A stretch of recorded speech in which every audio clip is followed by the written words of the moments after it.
Okay, Time itself just is a making silence. sure. An antique's value is in the eye of the beholder.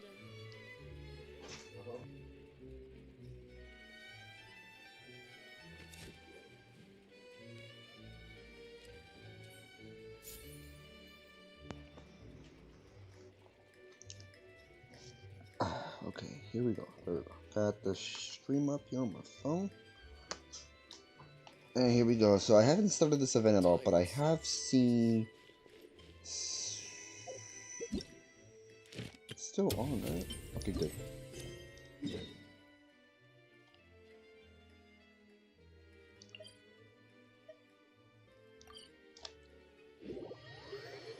So yeah, I haven't started this event, but I have seen small snippets. If I'm not mistaken, Ayaga should be here somewhere. Oh, there should be a Zayat. Seriously? But, Mr. Morris, Oh. I don't understand, sir. How can you only be telling me this now? Not sure if the audio's good. I'm afraid that there's nothing really I can do. I'm really facing a crisis. My hands are tied. But what about my film? Well, I'm afraid you'll have to come up with something on your own. Take it from me. Sometimes you just have to let things go. Same goes for this film festival.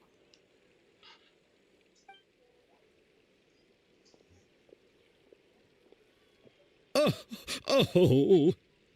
Hey, isn't that Xavier? So he's back in Fontaine now. Xavier! Oh, wait, I think I remember. Oh, why, if it isn't the dear Traveler and Paimon. I really didn't expect to bump into you here at this time. Isn't he the one from Inazuma?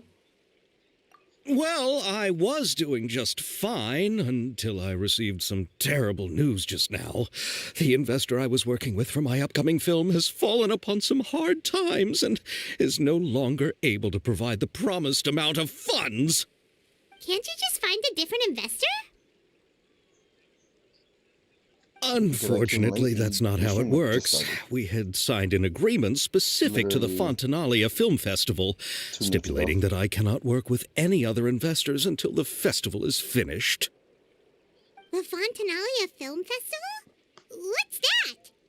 Oh, is this your first time participating in Fontaine's Fontanalia Film Festival? Then allow me to fill you in.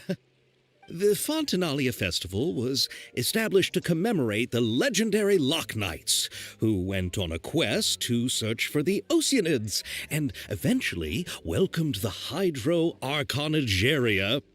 The holiday is deeply connected to the founding of Fontaine, as well as its unique laws and trials. It's one of the most important festivals for this nation. But what's with that weird expression on your face? It's like you're trying really hard to remember something. I was just trying to recall the exact description from the books, in order to avoid any unnecessary arguments over semantics. I usually try to recite things straight from the source.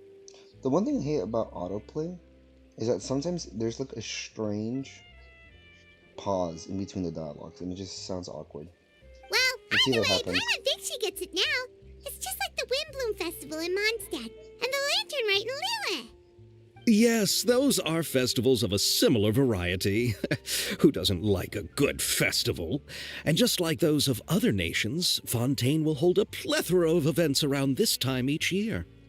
To commemorate the Loch Knights, people will imitate them by putting on special costumes, raising golden cups, and going door to door asking for pure water. But a few years ago, Lady Farina started to find the whole idea a little drab, and so decided to change the part about pure water to sweets. Really doesn't surprise Paimon at all. The whole thing seems more akin to a carnival now, and it's quite popular among the kids. Every year you can hear a bunch of them saying, "Trial or treat." Oh, that sounds pretty fun. But how does that connect back to the film festival you mentioned? Ah, yes, it appears I've strayed off topic. I just got too excited after seeing you. Let me get back to the point. The Fontanalia Oh, Film Festival is an event proposed by the I didn't Fontaine pause it. I Film saw her. Association this year. Now that film technology has I didn't see matured as Ayaka, a but I saw someone medium, else. it's the perfect time to introduce more people to the Oh, art then I'm so form. late to this. I should have streamed it. No, because I always like leaving the events play out without me starting them. So that way I could just do almost all of it in a single go. But I saw During her. this I saw her time, in the background. people may submit films to be evaluated, and the entry with the highest score will be given the Farina Award by the association. The what award? The Farina Award. You know, after the Hydro Archon. They coined it while Lady Farina was still in power, but Oh, even yeah. though things have changed, no one has made any motion to update the name. Perhaps everyone still thinks of it as a I pretty could like see a appropriate name. like a Even though she slight little isn't the sliver Hydro on the side Archon over any here longer, on the Lady right. Farina is still Fontaine's You superstar. can see like Anyone with eyes can 0.5% see of the her way right she there. shines on the stage. Huh. Alright. Guess the name does work pretty well when you put it that way. Oh, but who would have guessed there'd be an Come on, issue with the please stand up. funding? How will I ever explain There this to she Miss is. Chiori? Not to say all the other actors who traveled all the way here from Inazuma. Look, you can see her right there in the back. Chiori? Sounds familiar. Where have we heard that name before? Sure. Yes, that's her. I asked her to oversee the event's art direction, incling the design I of the think I heard her actors' voice actor, costumes so I'm and kinda curious. appearances. Oh, Paimon remembers now. Navia said that her clothes were designed by Chiori, and Kirara's outfit too. How to describe her? Well, she Oh, tends she's to be over there. pretty direct It's a clear and image can of her be right there. very forceful when it comes to dealing with people. The fashion world in Fontaine has dubbed her the Thundering Seamstress. Her remarkable designs have led many Fontainians to become very interested in Inazuma. Anyway, Chiori is acquainted with all the actors I've invited from Inazuma. Without her help, I don't think I would have been able to get such an international cast for the film. She really is a kind soul. Who are the actors from Inazuma? Do we know them? Why don't the two of you accompany me to the Aquabus station to welcome them? Judging from the time, the Aquabus should be arriving shortly. Chiori will be waiting to meet me there as well. Oh, sure. I forgot to lower the volume every now. Hopefully that wasn't picking up to the mic. Probably was. No, I want to go talk to her. If I can. Come on.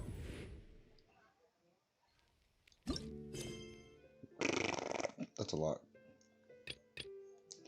I'll start that in a bit. You. I can't talk to her. Oh. When did this banner end? In fact, oh, technically 4 days. So this right here is the new 4-star. I swear. You better be easy to get. You better not be another Sayu or Charlotte, which took me like ages for me to get. If I were to rank who was the worst, I think Sayu was the worst, because I actually didn't get her until reaching pity twice. Charlotte came close. I just almost hit pity. Where's that at? It's on top, right? Yeah. I think Charlotte's the main reason why I don't have that many Primo Gems. Well, technically it would be Navia too. Or at least her axe.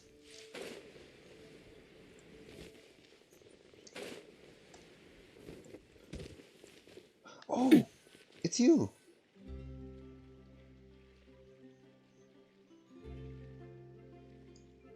Those shoes though. Anyways, are you a 5-star?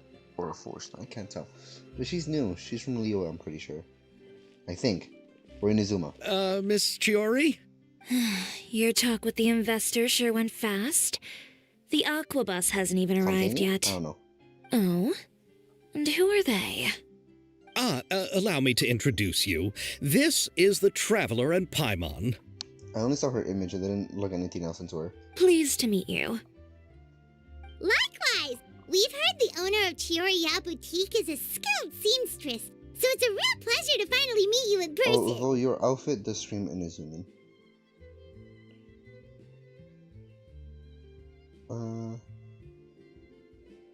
Yeah, I don't know. Why, thank you.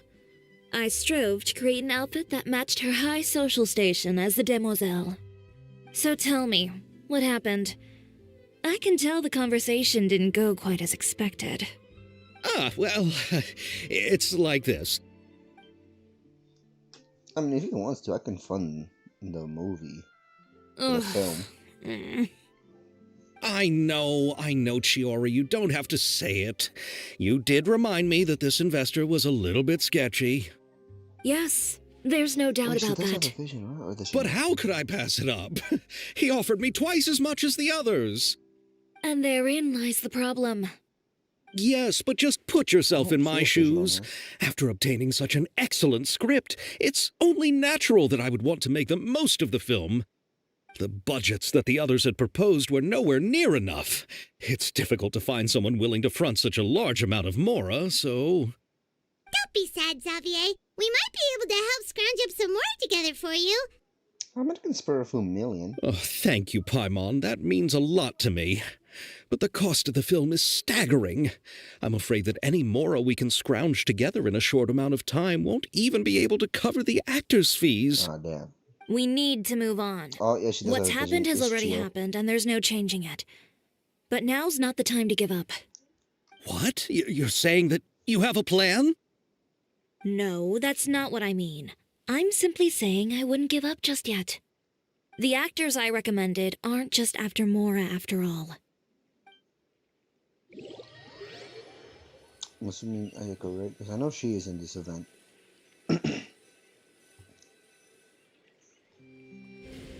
Oh, Ayato too. Oh, and you and Mia? Really? Then where do you live? We Malazines live in Marcy Village. The only way to enter is from underwater. Oh, you must be pretty tired after work every day, right? I mean, you have to swim all that way just to go home. You're so thoughtful. But some Malazines choose to live in the Court of Fontaine because it's so much more convenient. This is our stop. Oh, we've 500. arrived.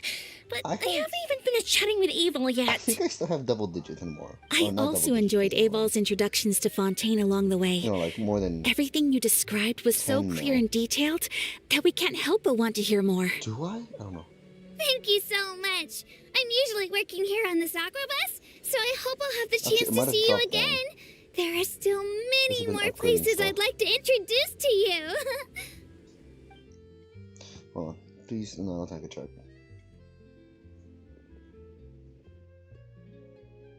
Welcome to the Court of Fontaine. Chiori, you sure have changed a lot. This is the first time we've seen you since you left Inazuma. Oh, yeah, so she's... I haven't amazing. realized it's been so long. I was in such a rush when I left that I didn't even get to say goodbye. Thank you for extending the invitation, Mr. Xavier. I'm looking forward to a fruitful trip here in Fontaine. It's an honor to have the head of the Kamisato clan visit us. So they're who you meant when you said you had actors coming from Inazuma? Oh? It's the Traveler and Paimon. Wow, what a coincidence! Ayaka and I were just talking about you on the way here. Are you also here for the film? We just ran into Xavier earlier and came over with him. But I'm not an actress. Sir Kamisato and Lady Ayaka are the real actors here. I'm just tagging along with Ayaka to have a good time together. About that, I mean, how was I supposed to contact you when I was making preparations for the film? I figured you were probably busy, and I didn't want to disturb you. So I could only keep you in the back of my mind while I sought other actors to play the lead roles in the film. I had been thinking about a surprise reunion with you during our trip here, but you still managed to surprise me first. Interesting. Oh, so you all know each other already. My, what a coincidence. What are the chances everyone could be brought together here like this? Why don't we go to Hotel de Boer and catch up over a meal? I've already made a reservation. Huh? Did you reserve 2 spots for us too? Yes, of course, of course. I'll be sure to tell the boss to serve a few more delicious dishes just to make sure there'll be enough food. Very well. Then please, kindly lead the way, Mr. Xavier. I might be thinking I have too much more. Like, more than I think. I'm not sure. Wow, the buildings in Fontaine are so tall. Just look at how big they are. And there's the fountain that Aval mentioned earlier. It really is a magnificent sight. I mean, it's And alright. look at that huge spinning sphere. Where does it get its power? Wait a sec.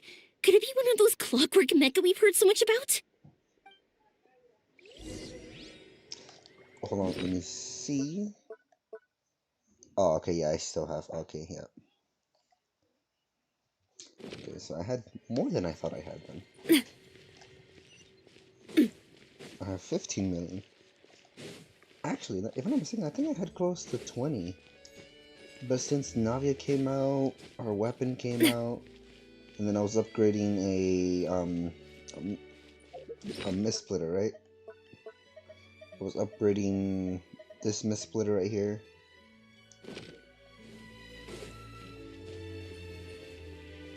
And see, I guess I went down. These are the kind of headlines.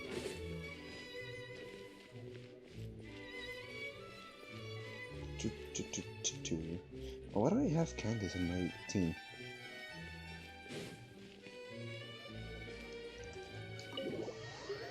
Ah, here we go. Uh-oh.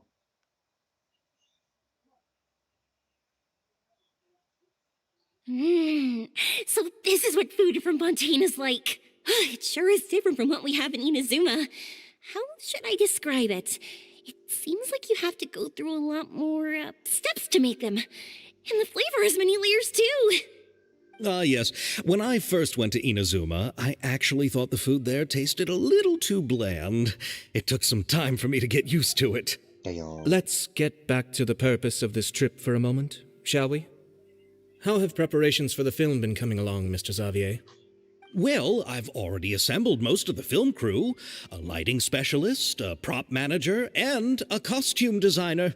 I've also bought the copyrights from the novel's author. Oh, it's called The Two Musketeers, right? I read the script you sent me on the way here. The story is pretty good.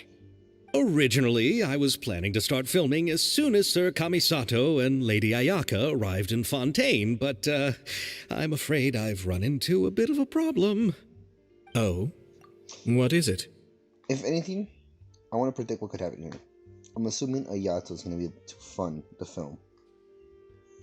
I mean, he is from the Kamisato, and they're like, I want to say filthy rich, but you know, they have more. It has to do with the film's investor, Mr. Morris. He suddenly informed me this morning that he's encountered some financial trouble and will be unable to release to me the amount of funding agreed upon.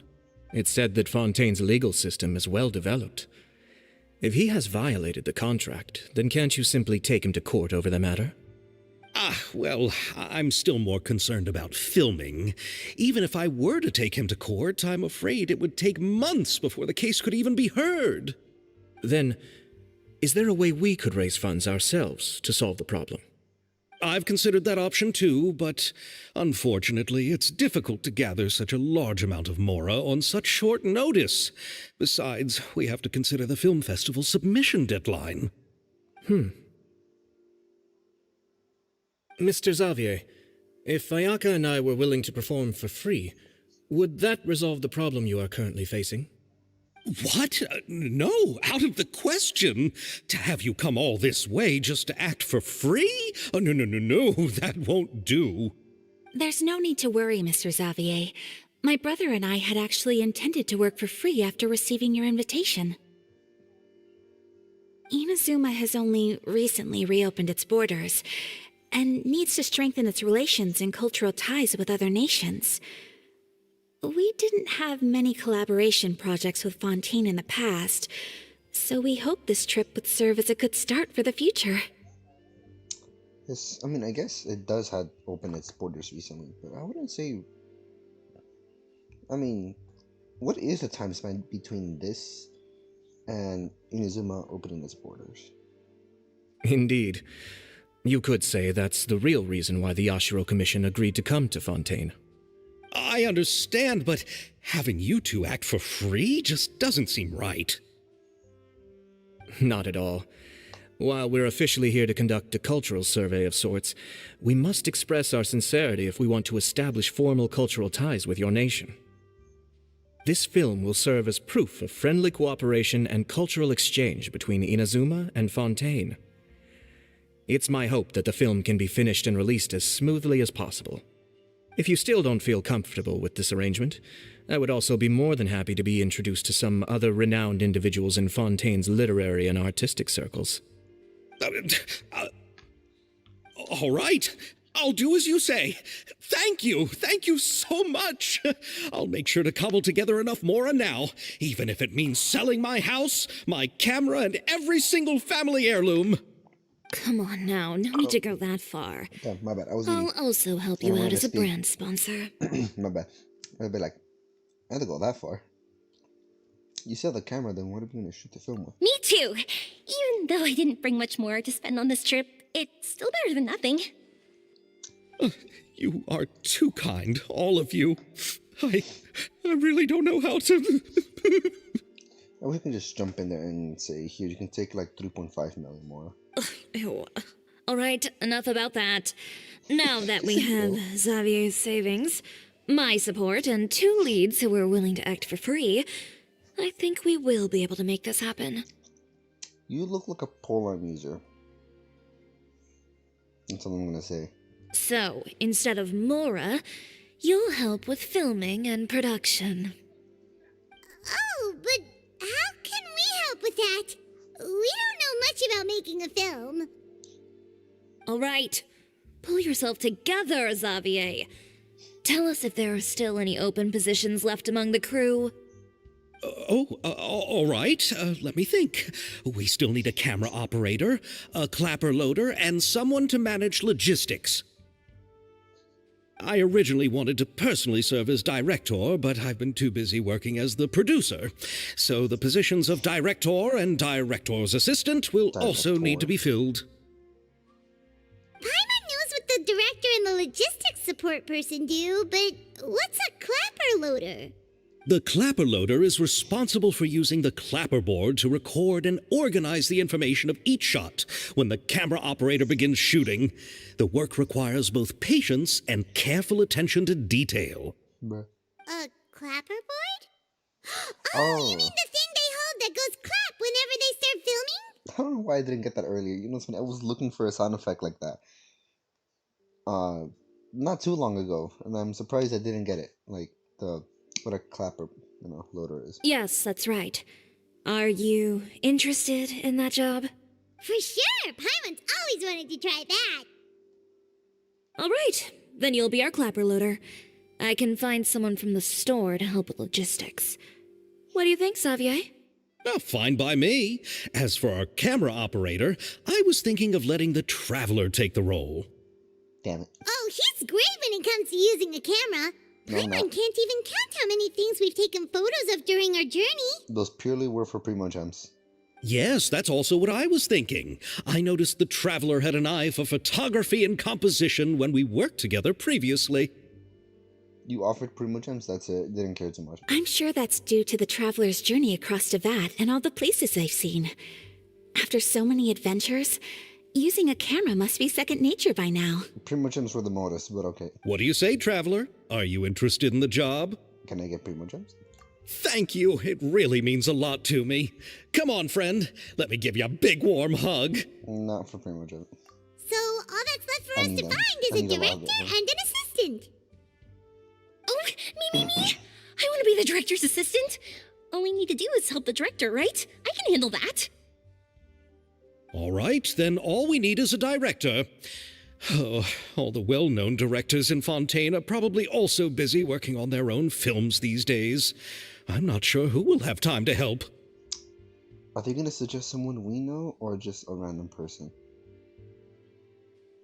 Okay, let me think of someone. Alright, let's see if my... Oh, Farina helped out a theater troupe recently by serving Of as an course. artistic consultant. She could be a good director, right?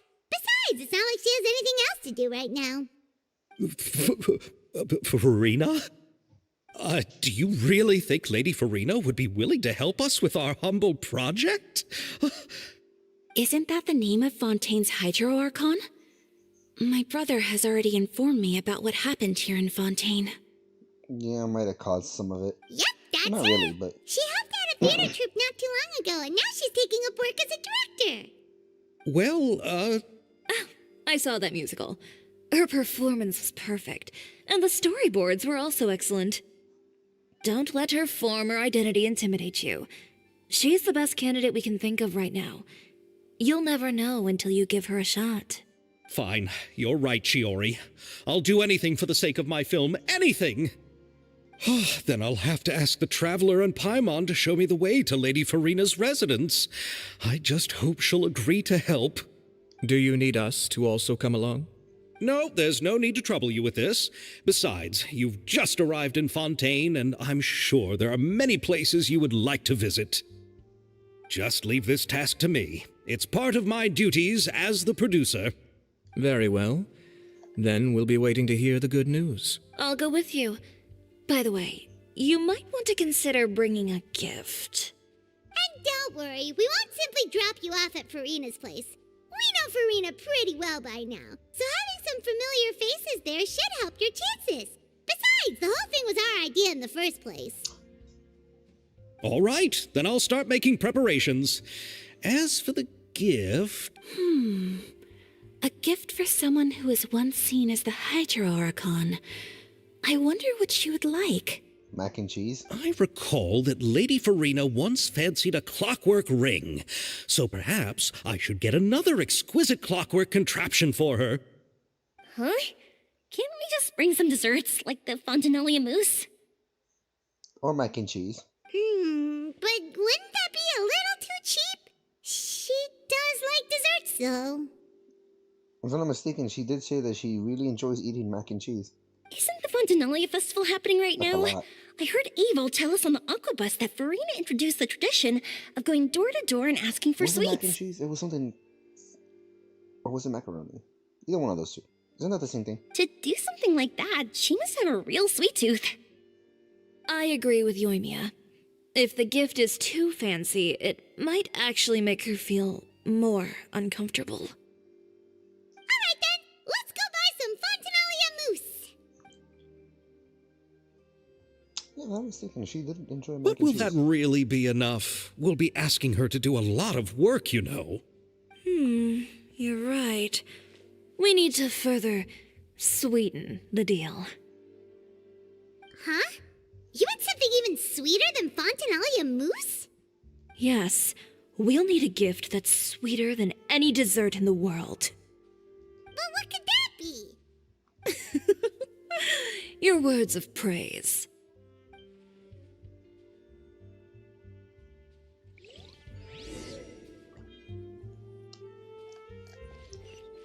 Oh wow, and I even got the recipe for it.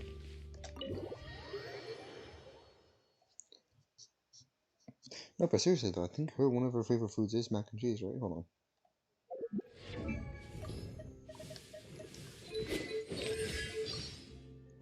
Favorite food, right? Or no, wait. No, it's more up, isn't it? I might have skipped it.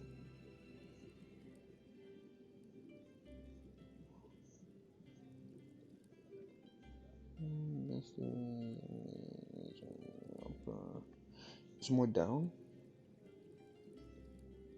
No one complains about exquisite confectionaries, but it'll take a lot of effort to make some that I like. Listen carefully.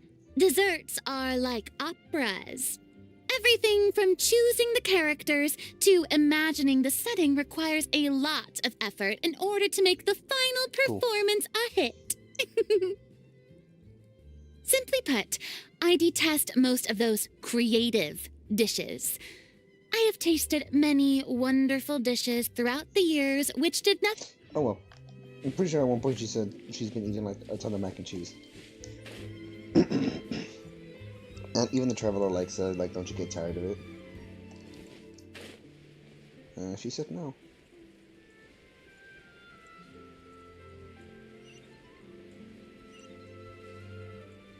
Good thing I have you along here.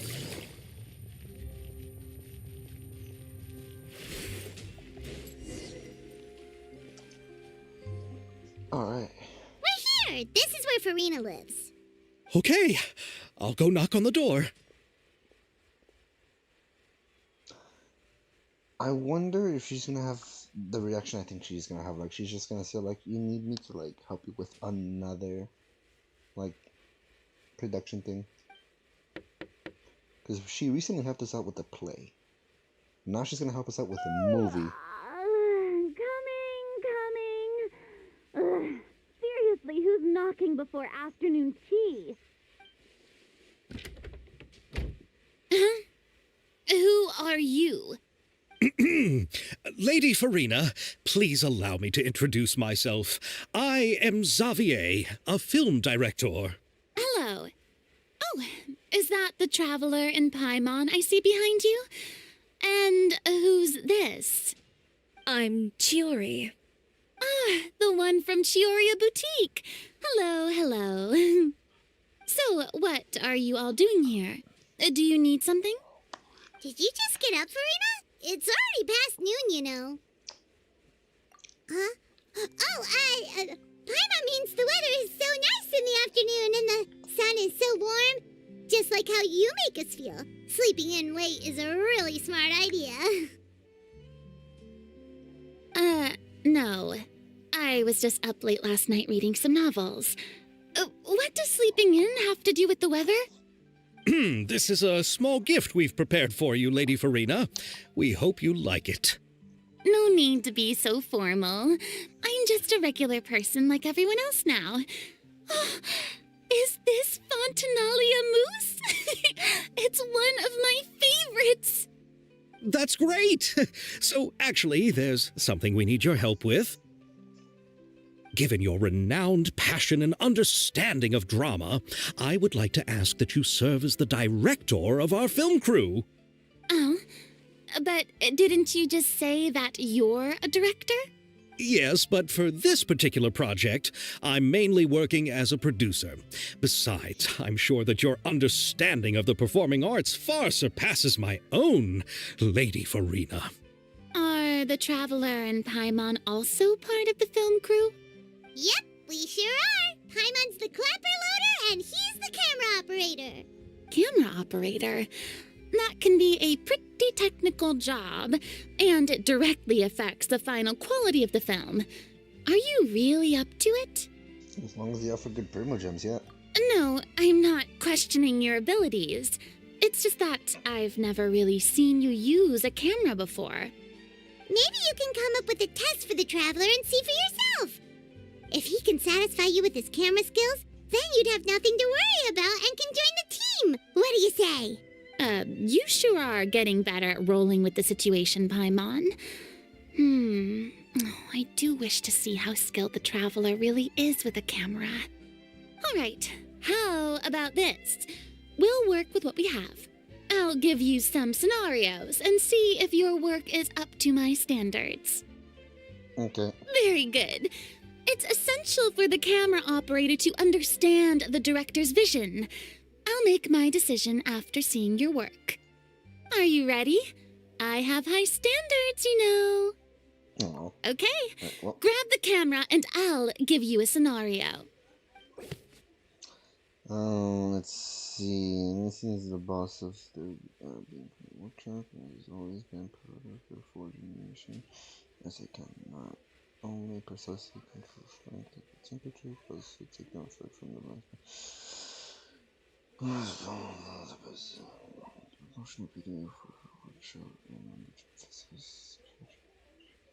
Shit. Okay. Alright, here we go. Wait.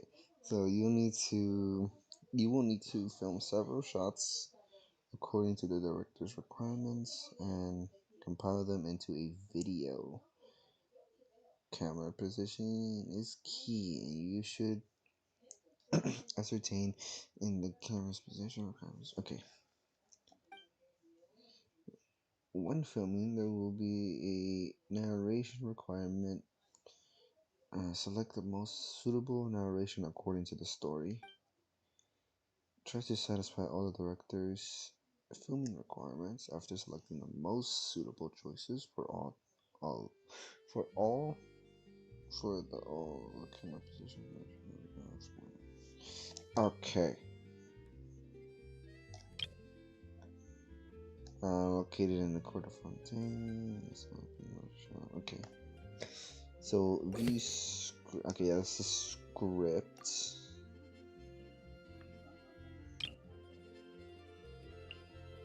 Boom. Wait, what?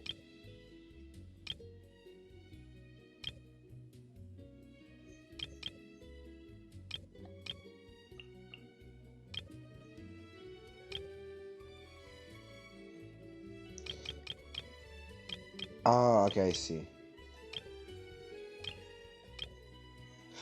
Oh, I see.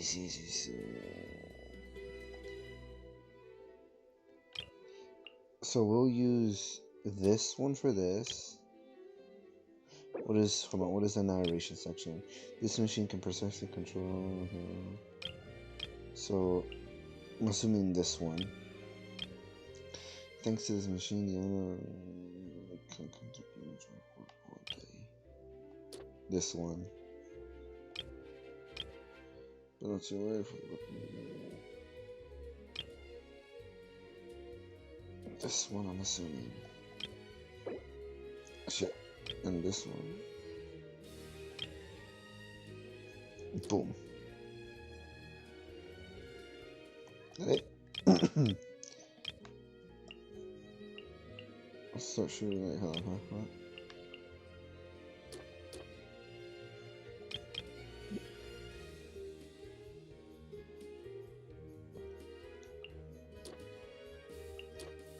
I'm good.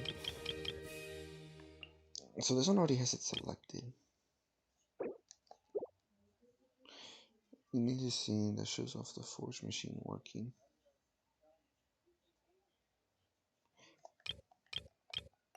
Oh wow. Completely forgot. Wait, that's the thing. Alright, let's see the shit. And see my miraculous skills.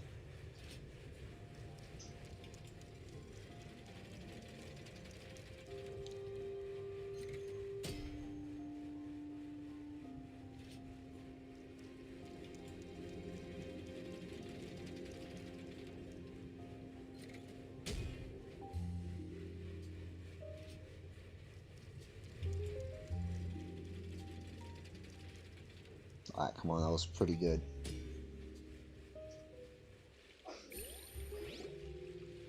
Oh, it appears that you have more skill than I thought. All the shots had a great composition, and I could really feel a connection to the characters and their lines. Oh. Yeah! Does that mean you agree to be our director, Farina? Did you think I would agree just like that? Bruh. After our performance of the Little Oceanid, I've begun to make a name for myself again, you know. In fact, I've already had several troops approach me for the Fontanalia Film Festival. Unfortunately, the scripts were all pretty boring and didn't pique my interest. If others were to find out I agreed to work with you so easily, then, well... Hey, but didn't we have a deal? What else do we need to do to convince you, Farina? Well, what about the pay? Huh? You know, how much you're willing to pay me to be the director? The pay is also an important factor for me to consider, you know. Well, I can offer you this much? 5 What? more. That's all? If Nervilat were to hear of this, he could charge you with underpaying your labor. I'm sorry, but our crew is in a tight financial spot at the moment. I see. Well, even though it's highly unlikely now that I'll join your crew, there's still something I'd like to ask. Exactly what film are you planning to make? Oh, our script is an adaptation of The Two Musketeers. Huh? Wait, you mean the suspense thriller novel that was a #1 bestseller? Oh, so Farina's read it too. Of course I read it. I've always had a keen interest in artistic works that strike a chord with the populace. I see. It all makes sense now. You must have used most of the budget to pay for the copyright. Not really. The novel's author transferred the copyright to me practically for free once he heard that I wanted to make a film adaptation of the story. The lack of budget is due to another issue. He probably just wants to get his name out there. So, Mora isn't the most important thing to him right now. It reminds me of a delivery courier who wears one of my designs while traveling all across Teyvat. I didn't charge her much for the outfit either. The exposure she provides for my brand is well worth it. I think she's talking about Kiara. So, are you a big fan of this story, Farina? Well, it's all right. The pacing of the story is good, but the character relationships could use some work. When I was reading it before, I always felt like some things were left on a rather unsatisfactory note. I have high standards, you know. Ahem, Mr. Xavier, if, hypothetically speaking, I agree to be the director, how much freedom would I have in terms of script revisions and creative interpretation? Oh, as much freedom as you would need. I wouldn't dare doubt the tastes of Fontaine's greatest star. Good.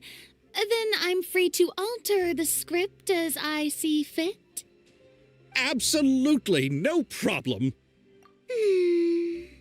All right. It seems that your crew really can't go on without my care and direction. So, you agree? Yes, I agree. Although the pay is well below what someone of my caliber deserves. A great script calls for a great director. I mustn't let a perfectly good story be ruined due to lack of funds. If you have fine cheese and bread, you wouldn't just let it sit on the counter and get moldy just because you lack an oven, right? Oh, Hydro Archon above! I'm not dreaming, am I? Somebody pinch me. There's no more Hydro Archon, you know. And it's still a little early to celebrate. There's a lot that goes into shooting a film. Although the trickiest tasks of finalizing the script and casting the actors have already been taken care of, we'll still need to reserve filming locations. Not to say set up lighting and props. And by the way, since we'll be filming The Two Musketeers, we'll need to find an action choreographer. Ideally, a professional who has actual experience with muskets. Oh, so that's how she comes into the story. Yes, I've thought about this as well. I was hoping that you might know someone who could handle the job. Me? If this was before, I could have simply asked Lorand. But it's already been some time since I last talked to her. Navia can also use firearms, but unfortunately, her style is quite different from that of the characters in the story. Yes, sir. Could we ask the Special Security and Surveillance Patrol? Oh, you mean the Special Patrol's musketeers? Yes, that's right. They work with muskets every day. I can't think of anyone more qualified than them. They would be under Nervilette's jurisdiction. Unfortunately, I don't have any connection with them at all. So, in the end, we still have to start by talking to Nervilette. No need to go to all that trouble. I know their Captain Chevres. Oh, you do? Wait, Chiori, how do you know the captain of the Special Patrol's Musketeers? No particular reason. Running a business means dealing with some trouble from time to time, and she's helped me out on a few occasions. Yeah. In return, I've helped her handle a few situations in which the Special Patrol couldn't get involved directly. So, we've gotten to know each other over time. Right now, she doesn't pique interest to me. So you're saying in there's been terms of like times when if I the would special like patrol pull for needed her. a fashion designer to handle a situation? It'd be best to keep it that way. Anyway, enough about that. What do you all think about asking the captain to be our musket action choreographer?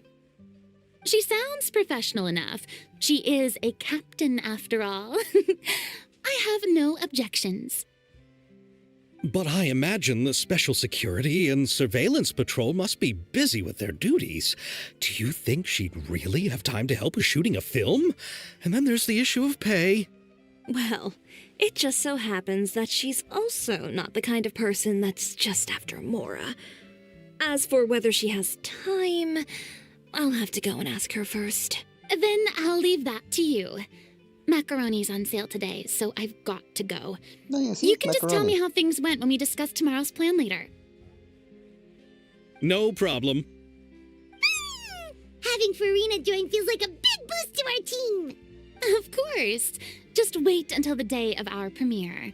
You'll witness the true power of my name in these lands. You'll be so glad I agreed to help. I can guarantee that even the standing tickets will be sold out. I'll be sure to ask some people I know to see if they'd be willing to act as extras. Seems like you're finally getting more comfortable with your own reputation now. I didn't ask for the Clapper Loader's commentary, Paimon. Then let's get going. I happen to know where Chevrolet is today. I mean, I saw it. By the way, I'm curious. If my pay is so low, then what about our two lead actors? Didn't they travel here all the way from Inazuma? Actually, they told us that they see the trip as part of a cultural exchange, so they didn't ask for any pay. What? So is every person in Tevat who doesn't want money gathered here to shoot this film? Don't tell me Chiori isn't being paid either. I already knew Xavier from before, and he's also agreed to give my brand some good exposure.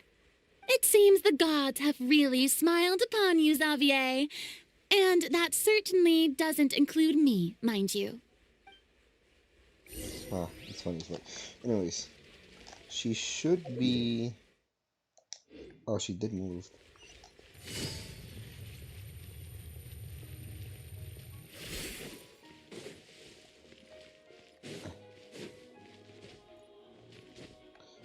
Also, I kid you not, in the amount of times I've gone to this area accidentally triggering the cutscene, I think I'd done it like 3 times, and I had to like close app.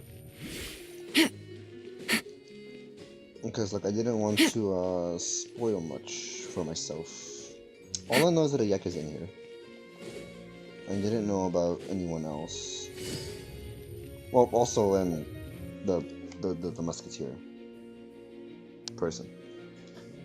All right, this is the place. Oh. But where's the captain? There's hardly anyone around here. She's over there. The one with an eye patch reading in front of the newsstand. Oh, her! Paimon could tell there was something different about her. She seems kinda intimidating. Please wait here for a moment. I'll go fetch her. She's working now, so you might not want to get in her way. Working? But isn't she just standing there and reading a novel? Just trust me. Oh, alright, let's see what happens then. Chiori sure is a mysterious person. She claims just to be a fashion designer, but she knows all these powerful people. The court of Fontaine isn't particularly tolerant of visitors from overseas, so it isn't easy for a foreigner to promote their brand here. Even more so in the competitive world of fashion. Even a local like me just trying to make a film has to face all kinds of challenges, so I can only imagine what Chiori has been through to get where she is today. I'm sure that having more connections has definitely worked in her favor. Reading on the job? Detective novel. One main character? No. Multiple. Branching storylines. I see. How's the plot coming along? One of the main characters is about to make a choice that will affect the rest of his life. I'd wager he's going to make the wrong choice. Any way to speed things up? There's something I need your help with. You know that doesn't depend on me. It all comes down to what the character chooses. Which is exactly why I'm here to help.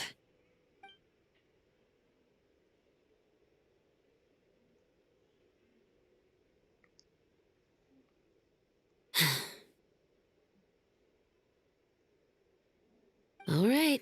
It appears he made the wrong choice in the end. Halt! Buying drugs. Huh?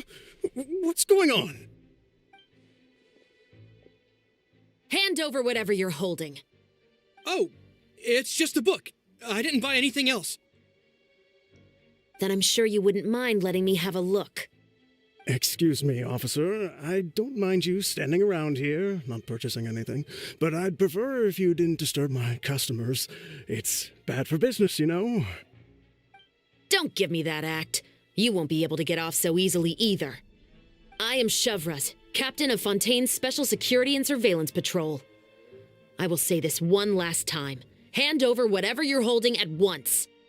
And before you do anything unwise, let me remind you that I'll have you on the ground before you can even think about making a run for it. All right. I'll give it to you.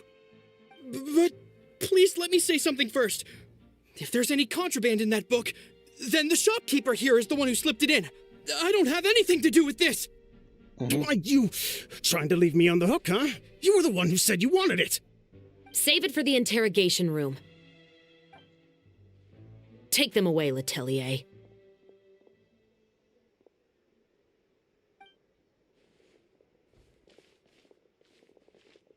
What's going on here? One second you're reading a book and the next you're escorting people away. And who are... Oh! Aren't you the traveler who's been all over the papers recently? Yes, sir. Chiori, I'm assuming what you wanted to ask me about has to do with them, right? Maybe I can let you in on what's happening then. Now that Vacher has been brought to justice, no new shipments of synth will be made and distributed to sellers. The Fontaine guards have been busy collecting the remaining synth still circulating on the market. Thanks to a tip from our reliable source here, this should be the very last batch. Oh, so you were pretending to read a book in order to catch the bad guys. Oh, Paimon almost forgot to introduce ourselves. Oh, Paimon that's is pretty Paimon, awesome. and this is the Traveler and Xavier. Hey, I'm Chevraz. You probably already heard me introduce myself, so I won't bother repeating it. So far, you're okay, I guess. Yeah, why didn't you make a move as soon as you had the chance? Were you worried that my intel wasn't accurate? No, I wanted to see if the shopkeeper would turn himself in first. All he had to do was come up to me and say that he didn't know where the synth had come from. If he did that, like then I've I heard wouldn't your have had to voice press somewhere. charges on him. He had the whole day to turn the synth over to Chevraz. But instead, the moment I came up and blocked Chevraz's line of sight, he took the opportunity to sell it off.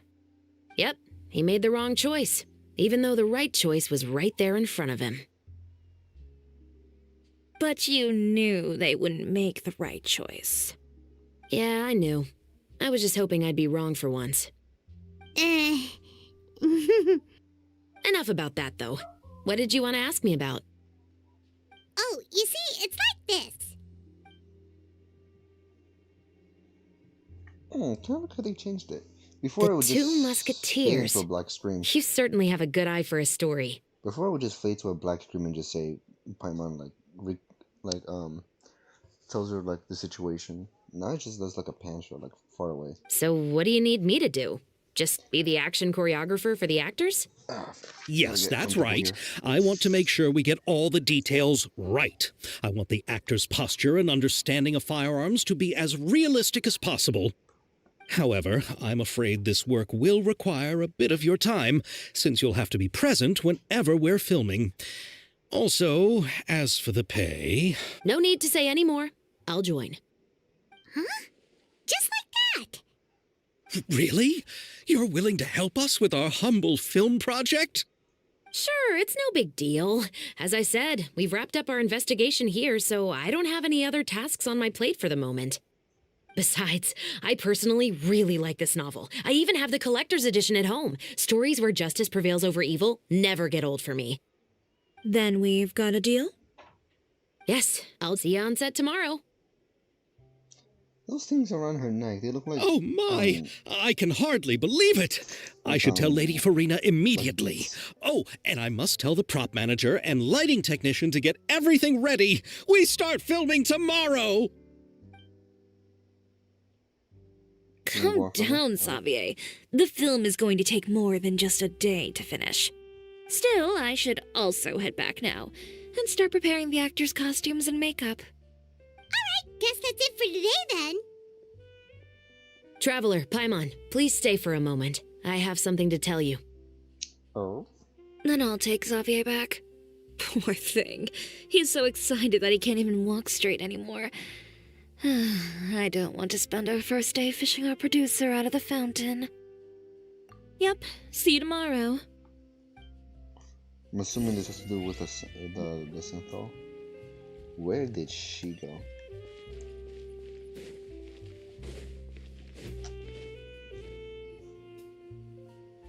So what did you want to tell us, Chevres? Have you read The Two Musketeers?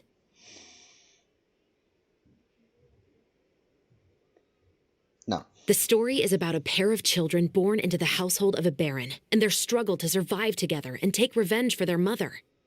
They were raised at the baron's estate, where their mother worked as a maid.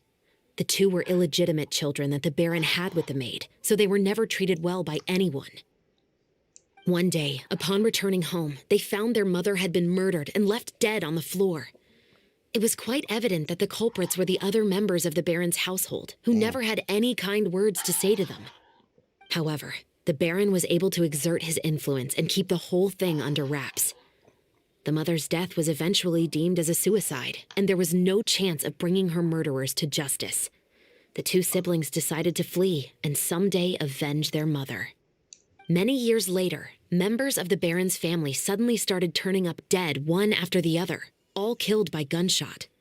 A rainbow rose was found on each of the victims' bodies, being the flower that the kid's mother liked best. The baron believed that the mother's soul had come to take vengeance on him, so he lived in fear each day. But it was actually those two siblings who had fled all those years ago. They relied on each other to survive and trained day and night, eventually becoming adept musketeers. They used all of their abilities to collect evidence and clues before executing their plan and exacting revenge on the baron. Their actions let the truth behind their mother's death be known to all. That's quite an exhilarating story. Also, quite of a dark turn, to be honest. Yep, A little bit. the baron got what he deserved for his evil deeds, and justice was able to prevail. It was just the kind of story I enjoy. Oh, so is that why you were so willing to join our crew, Chevres? You could say it was one of the reasons. Oh, you mean there were other reasons too? I've read the reports about you. Whether it was at the trials or when you lent your hand to resolve our nation's crisis, you've shown that you've got a strong sense of justice, as well as a great mind for deductions.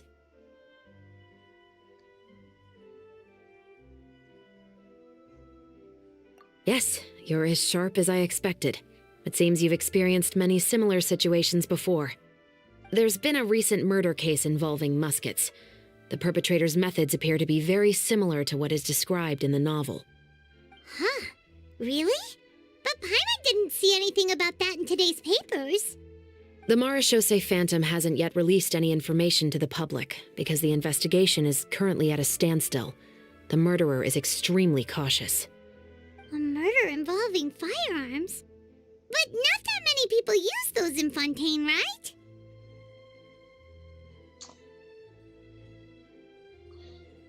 Am I really gonna ask that right here, right now? Impossible. We perform a routine inspection of our firearms and ammo reserves every day. If one of the weapons had been fired, it would stick out like a sore thumb. Besides, I trust the members of my platoon. I probably wouldn't. However, well, that's all I can disclose about the case today. Huh? What do you mean? It's still on the, I hope you all can go back and get some shut-eye. You can decide tomorrow whether or not you'd like to join the investigation with me. I'm aware this might not be the ideal time to add more to your plate, but The more capable people we have, the better the chances that justice will prevail.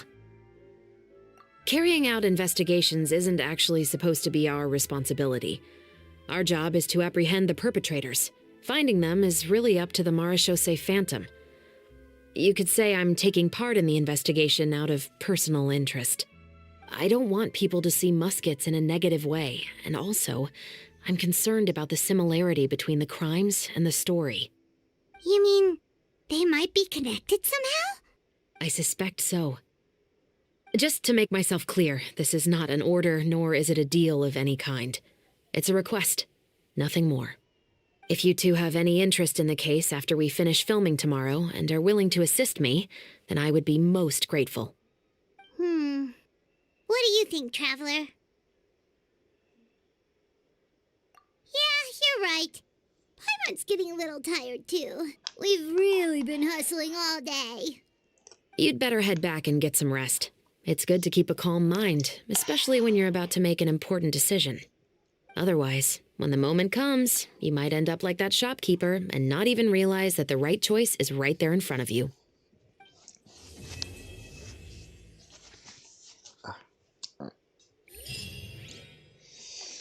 Let's go to the poop rooms. So I'm assuming, yep, wait for the following morning.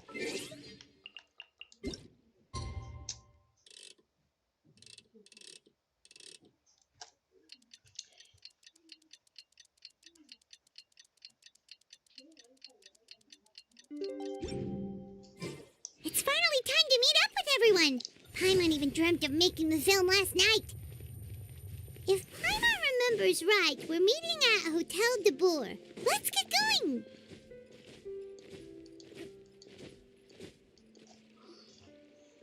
Ayaka, Yoimiya, you're already here. Good morning. Xavier said yesterday afternoon went well. Yeah, and how about you, Ayaka? What were you up to yesterday? After we split up, Ayato went to see Udex Nervillette at the Palais Mermonia. Oh, lit. I was originally thinking of going with him, but he said he could manage it himself. He told me to go see the sights around Fontaine and to enjoy the local culture. So I rode the aquabus with Yoimiya and visited the opera house on Aranias Island. Cool. Yeah, you wouldn't believe what we saw there. 2 mechanical puppets that were dancing together. You've already seen them, right? Yeah, those two. Amazing, aren't they? I mean, I've fought them a bunch of times. We sat and watched for quite a while. It was mesmerizing, like we could keep watching them forever. Oh, it was the same for us the first time we saw them, too. Afterwards, we went swimming at the beach. Well, diving, to be exact. It was the first time I ever breathed underwater. I held Ayaka's hand and we counted down together. 3, 2, 1, and then splash! We were beneath the waves. Oh, so anyone can technically do that then. Interesting.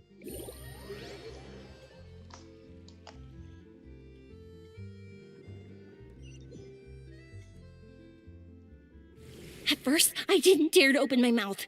But once I couldn't hold my breath any longer, I decided to take a big breath in. Turns out the water wasn't as salty as I imagined. It didn't really taste like anything at all. Before I knew it, I was breathing like normal down there. It was an amazing feeling. Ayaka said I was too nervous and needed to loosen my grip. She got used to everything way faster than I did. I knew that the Traveler could do it, so I had no doubt we could do it too.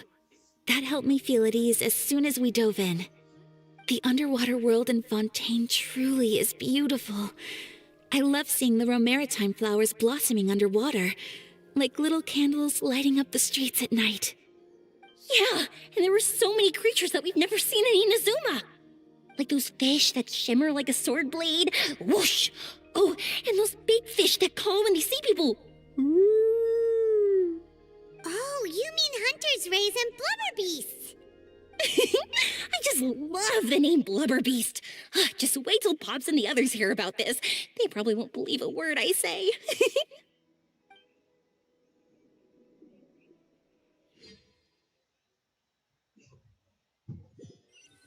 Cool. That's all I'm gonna say. Yoimiya was down there for quite a while. It was dark before we finally rode the aquabus back to the city. I figured she'd want to sleep in today. Yeah, even I was worried I wouldn't be able to get up. I still felt like I was drifting in the waves when I went to sleep last night. But as soon as I woke up today, I remembered that we'd all be shooting a film together, and I was ready to go. Speaking of the film, where's everybody else? My brother and Xavier were speaking to the restaurant owner about using the place as a filming location. They should be here soon. As for the others, We're here. Please excuse my tardiness. I just finished the Special Patrol's 6-mile morning jog. Wait, 6 miles? I'm so tired. I heard you all chatting, so I decided to come down. I sure could use some of that endless energy everyone else has. good morning, everyone. Morning. Can someone fetch me a cup of coffee? More milk, hold the sugar. Sure, I'd be happy to do that for you. No, you can't go anywhere. Please, have a seat over here so I can get started on your makeup. The last thing I want is coffee stains on my costumes. I can get the coffee. It's the perfect job for an assistant.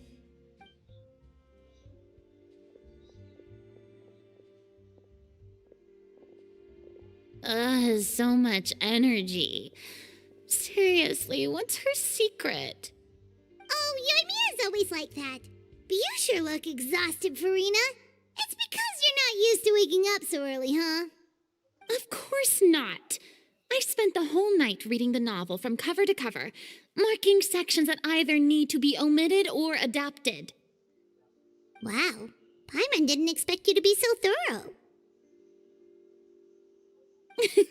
Well, I See was that the biggest pause right star in there? Olifontaine after all. It takes more than just a pretty face to earn a reputation like that. I know how to get serious when the situation calls for it. I went all out when I was acting as an Archon, so why wouldn't I do the same for my own life? Here's your coffee, Director Farina. She drops it. She's gonna drop it. She's gonna drop it. Oh, no? Okay. The way the camera angle was. Oh, thank you. The sound of being called director and the aroma of coffee feels almost as refreshing as hearing the birds chirping in the morning. Ah, it seems everyone has managed to arrive on time. Oh, 2 extras. We've reached an agreement with the restaurant owner. We are free to use the second floor to shoot our film. Really? That's great! My soup's gone cold. He is really looking forward to our film and hopes that providing his restaurant as a filming location will attract more customers. Damn. Well then, Mr. Xavier, I'll leave the rest to you. Okay, thanks. First, I'd like to introduce our new members. This is our prop manager, Veronique. She'll be in charge of all the film's props and items. And this is Bonneau, our lighting technician. He'll be in charge of lighting and illumination to set up each scene's atmosphere. Wow, sure feels like we have some real professionals joining the crew now. First of all, Yes, please sir, allow time me get to started. first express my sincerest gratitude to everyone in the crew. When my investor informed me yesterday that he wouldn't be able to provide the funds, I really thought that this was the nail in the coffin for this film. I had no idea that I'd find so many people willing to help me on such short notice. Thank you. Thank you all from the bottom of my heart. No need to be so cordial, Mr. Xavier. We're all honored to be a part of this. Your works made a profound impression on me when I saw them back in Inazuma. I am sure that someday, this film will be remembered as a prime example of cultural exchange between Fontaine and Inazuma. Yes, the story is the reason I agreed to join. I can't bear to even imagine what this film would look like without the very best director. Anyway, I would like to make a promise to everyone that as the producer of this film, I'll do whatever I can to ensure that everything goes as smoothly as possible. This is not just my film. It also embodies the thoughts and feelings of every person here, as well as the endless effort we are about to pour into it. So, without further ado, the Two Musketeers will officially begin filming now! You may take it from here, Director Farina. All right. Listen up, everyone. The first scene takes place when the two young musketeers are living at the Baron's home, still unaware of all that is about to happen to them. We'll need props and lighting to set the scene. Our lead actors can go get their makeup done, and extras, please take this time to go over your positions. Whoa. Seems Farina's really kicking things into gear as the director.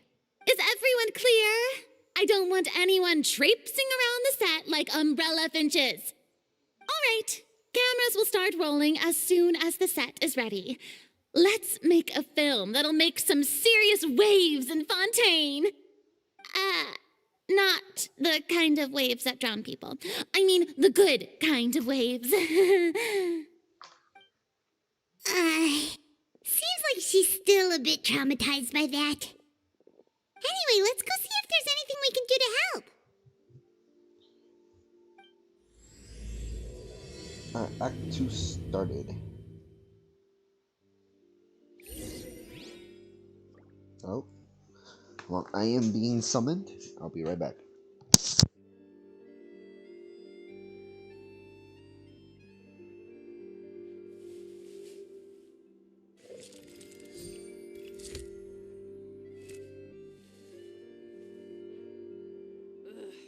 So annoyed.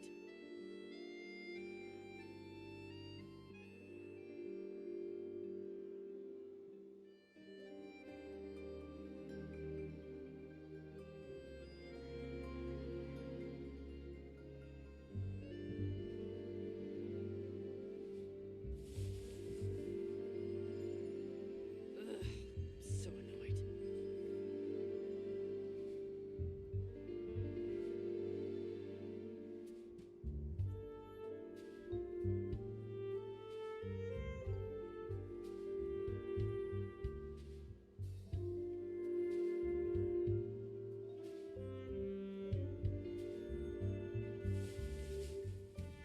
I'm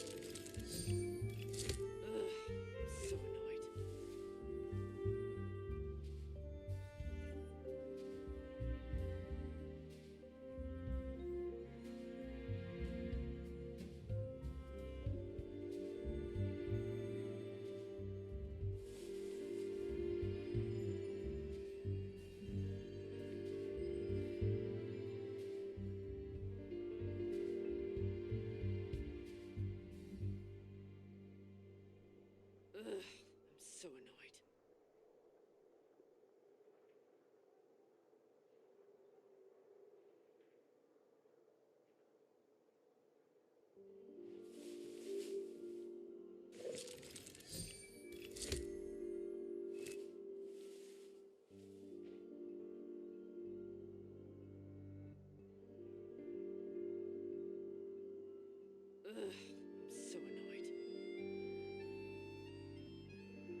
So annoyed.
So annoyed.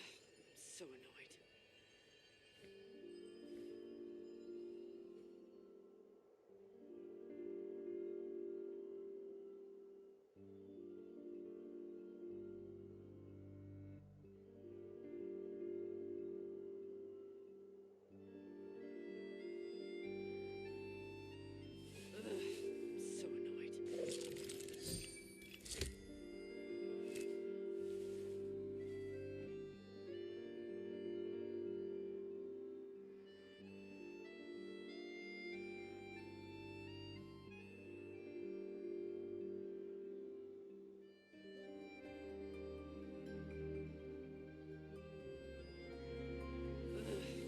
So annoyed.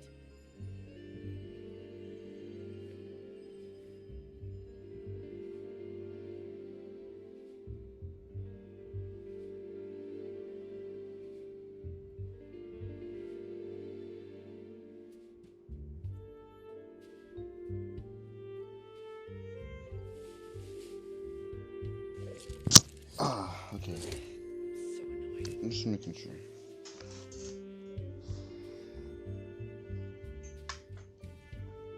Okay.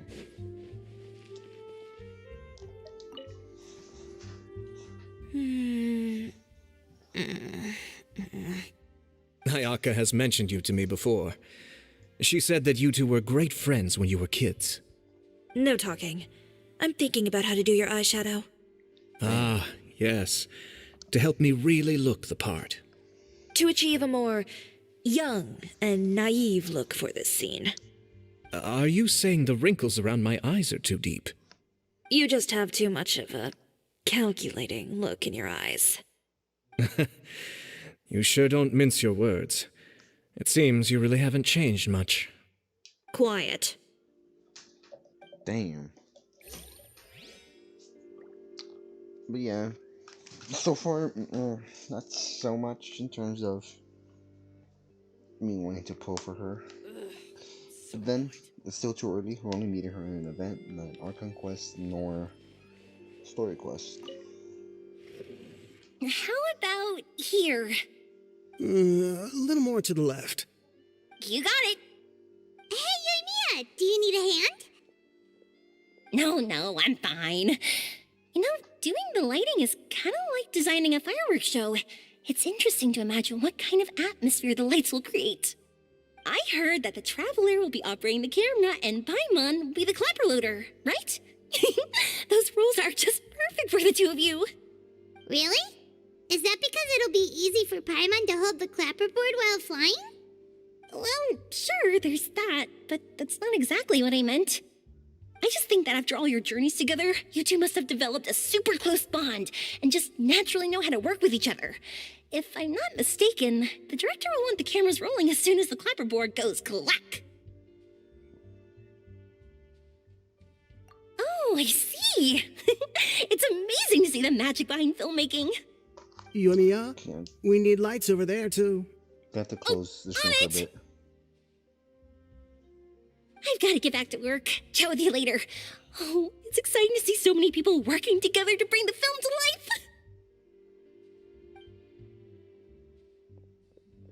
Seems like Yoimiya's really getting into it. But she was right. We do have a super close bond, don't we?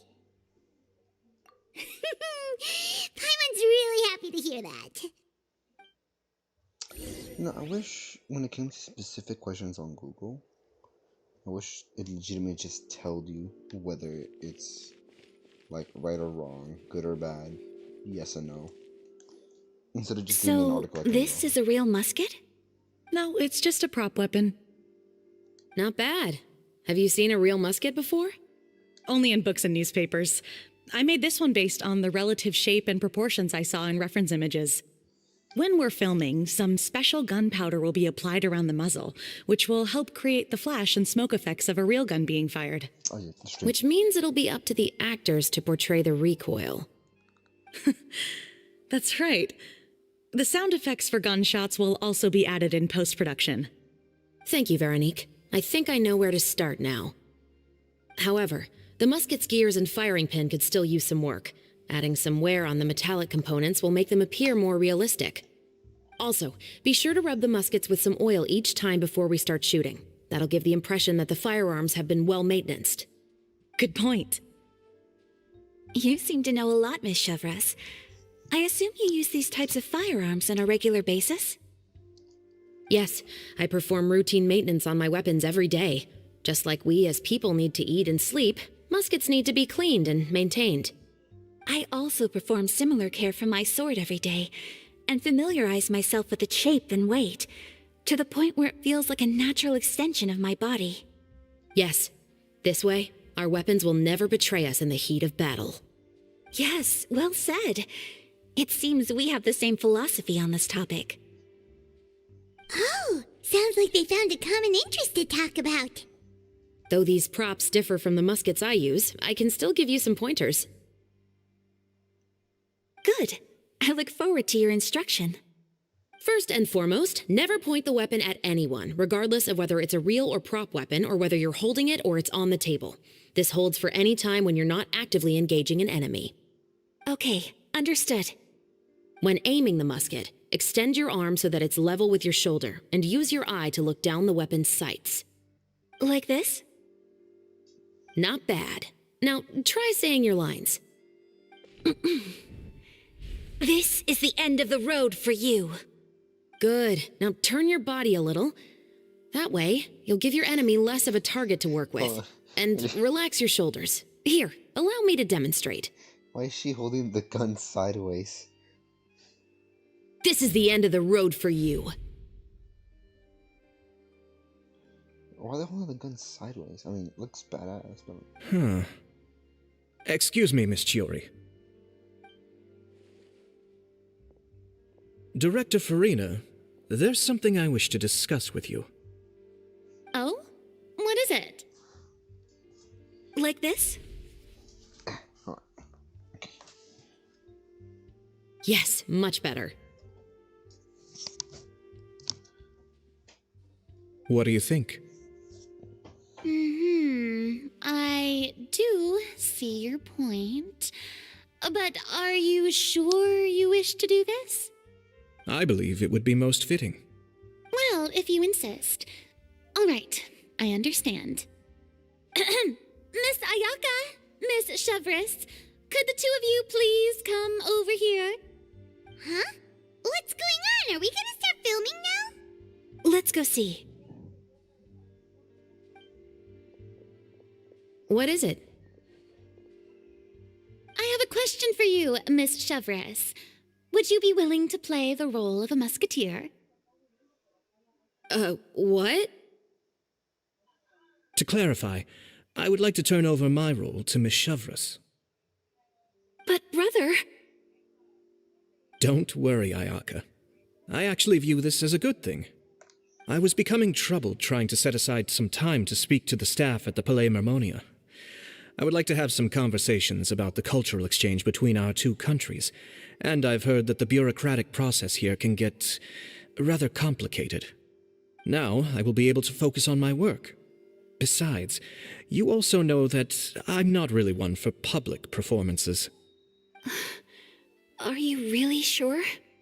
From a director's point of view, I also felt like the relationship between the two musketeers in the original story could be improved.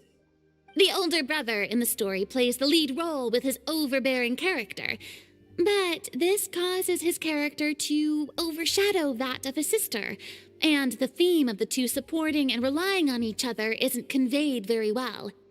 But if we were to change the siblings to two sisters of a similar age, then that aspect of the story might come through more clearly. Also, I've seen you instructing Ayaka. That cold and dignified personality is exactly what we need for the older musketeer. Of course, even with all these insights, the decision should still be made by Miss Chevres. Chevres mentioned that she really likes the story, right? Paimon bets that she'll take the role. All right, I'll take the role. Good. It's decided then. I'll get started on making edits to the script. We'll also need to make some immediate adjustments to the lighting, props, and costumes. I have a feeling that our adaptation will be even better than the original story. You're doing a great favor for me, Miss Chevreuse. You have my gratitude. Don't mention it.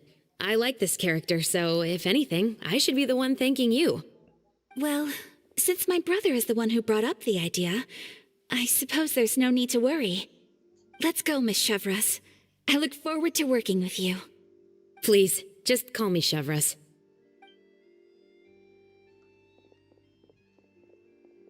Seems like you're really going out of your way to solve the problem I was having with your makeup. Surely you jest, Chiori. I assure you that I was mostly motivated by a desire to spend more time on formal business. Oh, come on. You really think I'd buy that? According to what I've heard from Ayaka, her brother is someone who can juggle 10 different matters at the same time. I'm sure you have other reasons for backing out. Perhaps. Ayaka always said she wanted to go out and see more of the world, just like the Traveler. But I feel that she needs not only to see other nations, but also to make some different kinds of friends. I think it would be harder for her to make new connections with me constantly by her side. I would like to give her some space. All right, go on. Spoil her some more. Ayato, it's too bad you're stepping down from the role. Paimon really wanted to see you act as a musketeer.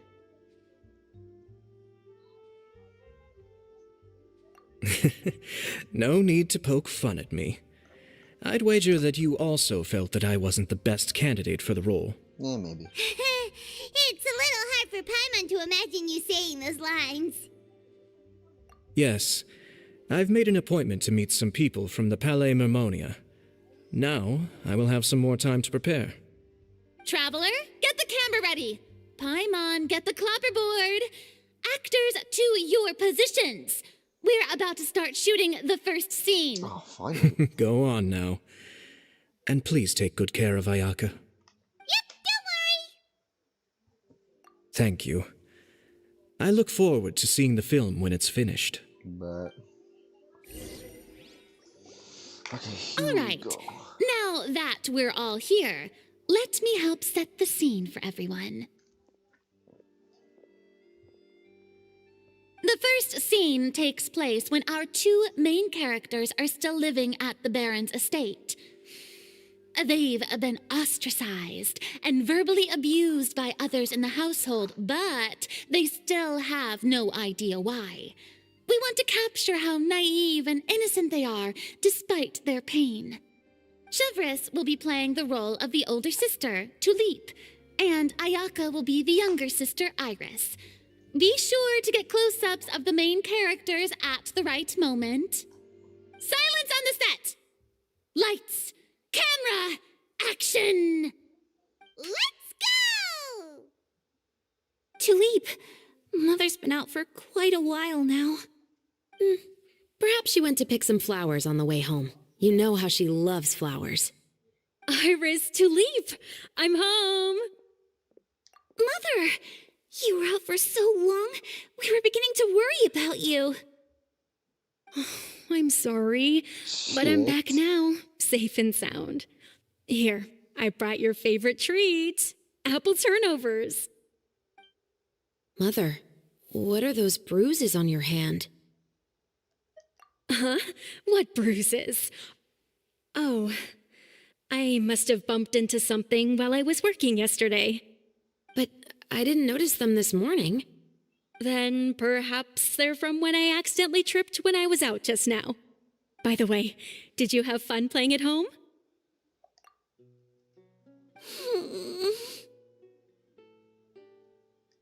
What's the matter, Iris?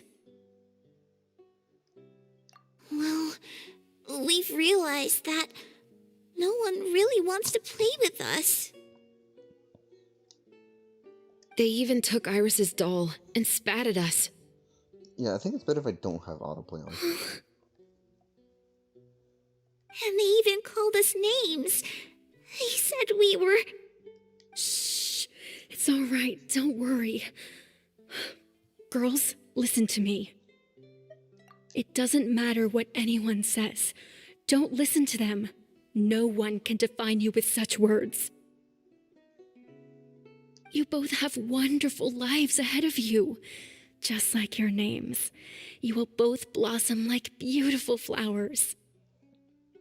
Maybe your time to blossom hasn't quite come yet, but one day, you two will bloom more beautifully than anything else. Don't let the soil you're in now ruin your future beauty, understand? My dear daughters. And cut! Not bad. The actor's emotions were all on point. Let's keep that take. Also, if our clapper loader could avoid shouting at the start of the scene next time. Oh, got it. Great. I was a little worried that my nerves would get the better of me. What about you, Chevros? I felt fine. The lines weren't too difficult at all. Seems like Farina must have adapted the role nicely. You two were great. I couldn't tell it was your first time acting in a film. You should have more confidence. Thank you for your encouragement. Positions, everyone! We'll move on to the next scene after we try a few more camera angles.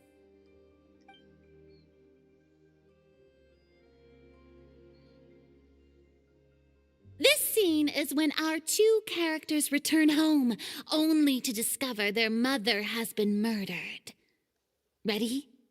Lights! Camera! Action! How is Paimon holding the clapper? Mother, we're back! Mother?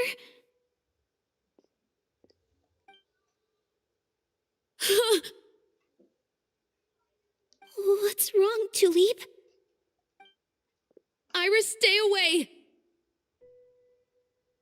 Huh? Why? What's... Mother!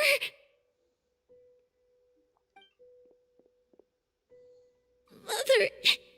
She's...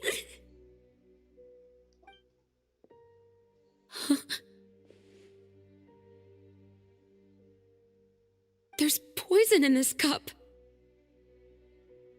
Huh? I could have sworn I've seen this kind of cup before. Those aristocrats. They didn't even try to cover up their actions.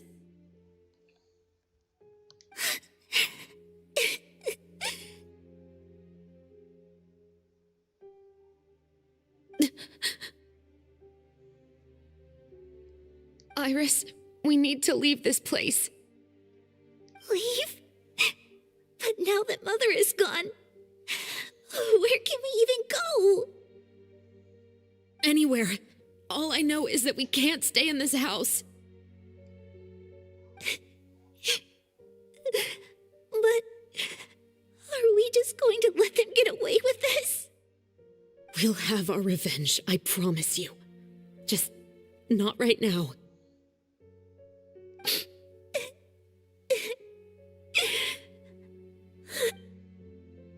Come on, let's go. No, wait. We can't just leave Mother here like this. At least let me leave this rose with her. That's why we went out in the first place. To buy her this flower. All right. Goodbye, Mother. We'll avenge you. Someday. And cut! Beautiful! Great performance! Oh my, you're so amazing, Ayaka! And were those real tears I saw? How did you do it? I was surprised too. Thank you for the kind compliments. Actually, as soon as Director Farina said action, I told myself not to think about anything. I just felt the weight of the moment and became the character. It's quite similar to practicing the art of the sword. You clear your mind and focus only on what's happening in front of you. Ayaka's performance was amazing.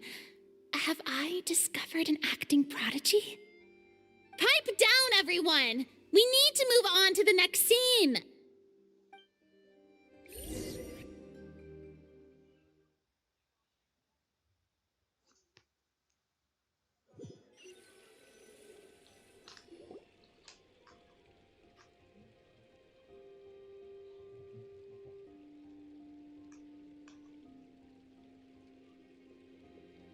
Huh? Are we done already?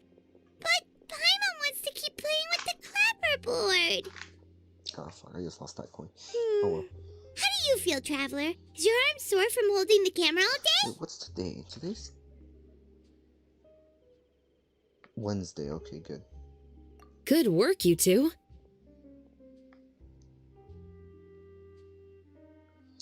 Oh, yeah, let me just... You too, Shivers. You were quite the actress today. I've read this novel many times before.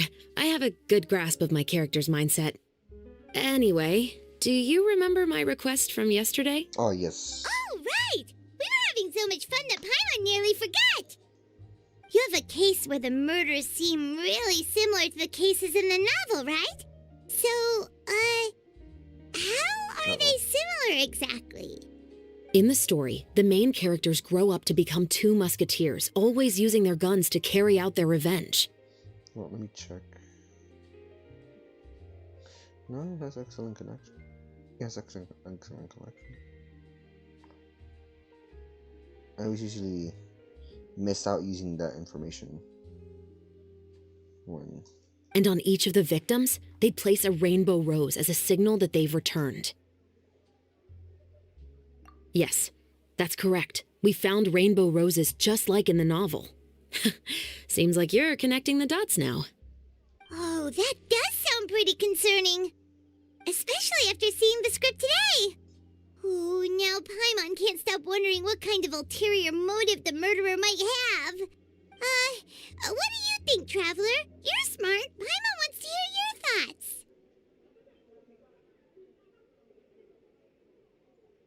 Good. On behalf of Fontaine's Special Security and Surveillance Patrol, thank you for your dedication to justice. There's no time to lose. We should start investigating right away. Follow me. Huh? Right now? But we just got done filming all day. Paimon's so tired. The most valuable intel always comes after nightfall. They are like small, remote islands in the middle of the sea. If you don't stay vigilant, you will pass right by them in the fog. That's how one of my favorite books always puts it, at least. Bruh. God damn, my hands are sweaty. So, where are we going right now? Let's start by checking out some workshops that sell mechanical components. If the culprit is making their own weapons, it's very likely that they'll visit those sort of places.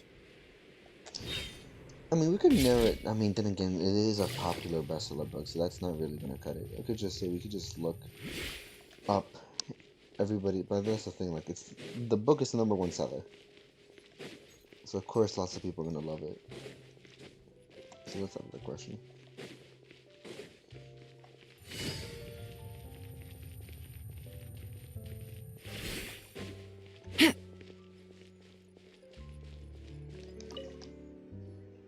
Welcome to LeChaux's Clockwork Workshop. How can I help you? Hello. I'd like to know if anyone has purchased some special components lately. Special components? Sorry, could you be more specific? I mean the kind of components that aren't typically used for clockwork toys, but for firearms. Huh? For firearms? No, we don't sell those sort of things here. Don't misunderstand. I'm not here to cause any trouble. We are merely investigating a case, and we're hoping that you could cooperate. Well, to be completely honest, I'm not even sure what kind of components that would entail. Has anyone ever purchased components here as an individual rather than on behalf of an organization? We have a lot of customers who buy toys, but those who buy components are all regular customers who buy in bulk on behalf of their organization. Is that so? I understand. Thank you for your cooperation. You're welcome. It's the least I can do. I don't know how this thing works, but okay. Exclamation to accidentally type, not type, press on my phone. Hmm. This is one of the downsides to having a gaming laptop instead of an actual PC. Take it easy. No dual monitors. Oh, hey, Chevris. Run out of oil for your musket again? Hello, Estelle. I want to know if anyone has come to your shop recently to order some firearm components. Oh, is this another case? Let me think. I don't think so. Some people have requested that I make some prop guns for the Fontanalia Film Festival, but I refused all of those requests. Oh? Why's that? See, like Because there's no pause. profit! I only make things here that can do some real heavy lifting. I don't have the energy to make some new molds just for the festival. Then has anybody come specifically looking for mechanical components? Well, I usually sell off my scrap to the Fleuve Cendre. I don't typically give them to one specific person. I understand. Thanks for your cooperation. Don't mention it. Always happy to have the Musketeers' patronage. Seems like we haven't found any leads to go off yet. Yeah, unfortunately. All right, let's head to Fleuve Cendre next. Huh? Are you sure? People might not be so thrilled to see the captain of the special patrol there. You think so, huh? Then I guess you don't know. Huh? Know what? That I grew up in Fleuve Cendre. Cool.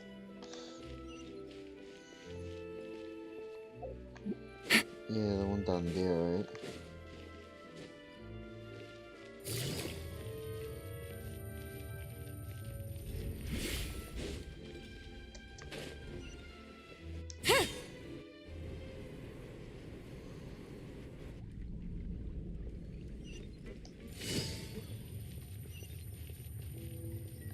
Damn it, got stuck.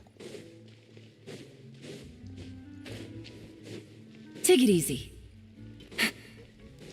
What exactly is this place? Take it easy. I've always wondered that. Hello, I'd like to ask some questions. I don't know anything. Don't worry, I'm not here to arrest anybody. You say that now. It's the truth. Here, take this as my guarantee. Wait, did Paimon just see what she thinks she saw? Is the captain of the special patrol bribing a citizen? Seems you're different from the other guards. What do you want to know? Have you heard anything related to muskets in Fleuve Cendre lately? Anything at all? Muskets, huh? All I know is that about 2 weeks ago, we started hearing some loud noises at night. So loud that it's been waking me up. Were they gunshots? Possibly. It's hard to tell around here.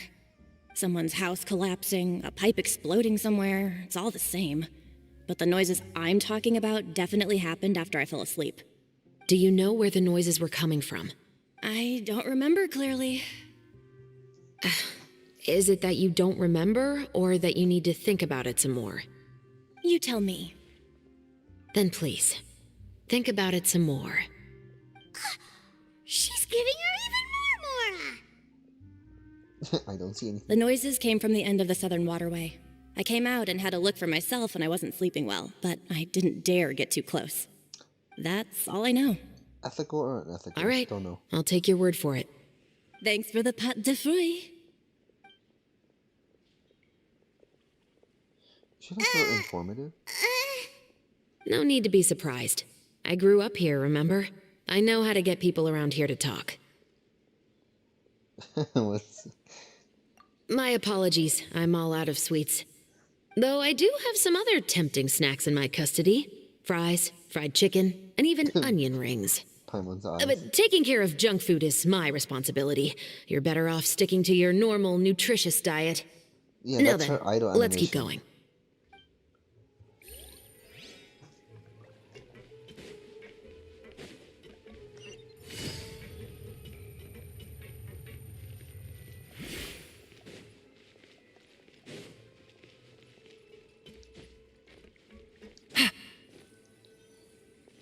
Oh, you know what this could be?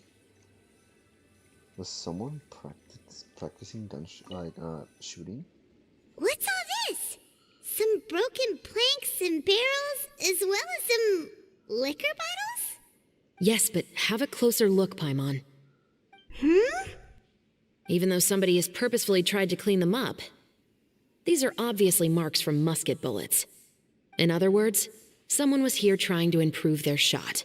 They were using the barrels and bottles for target practice. Could it have been the killer? Your guess is as good as mine.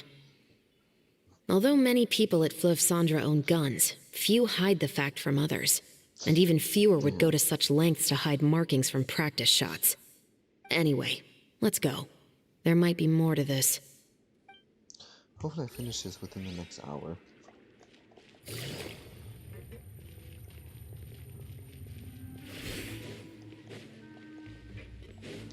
Ooh, that ping is high. But then, come on. Boom.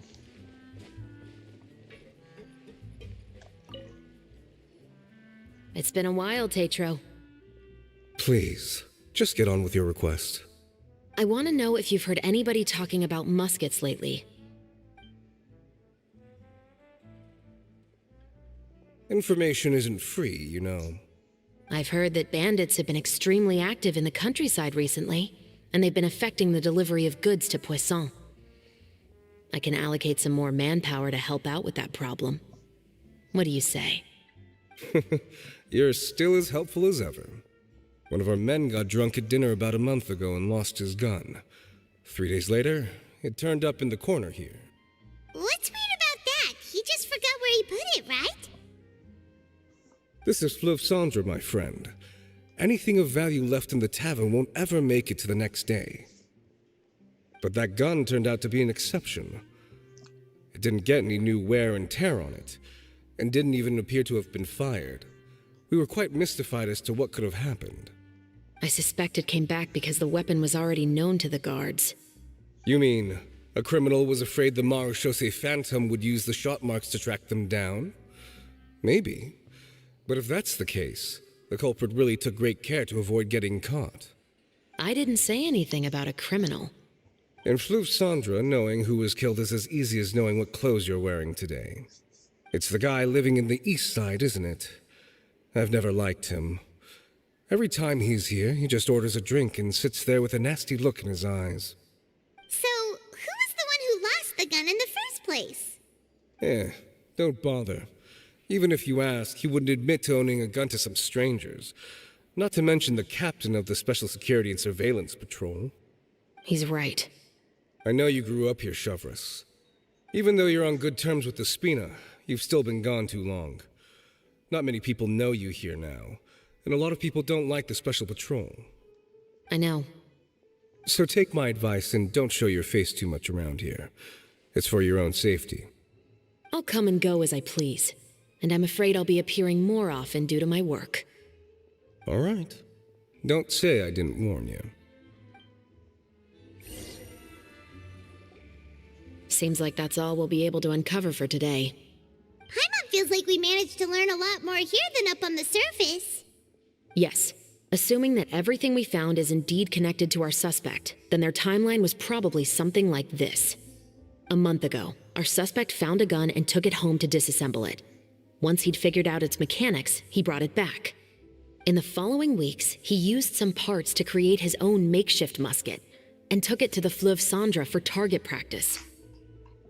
Then, a few days ago, he found his target and carried out the murder. Once the deed was done, he left a rainbow rose on the body, just like the scene in the novel. That all makes sense to Paimon, but we're still no closer to figuring out the killer's identity. The deceased was a resident of Fleuve Cendres.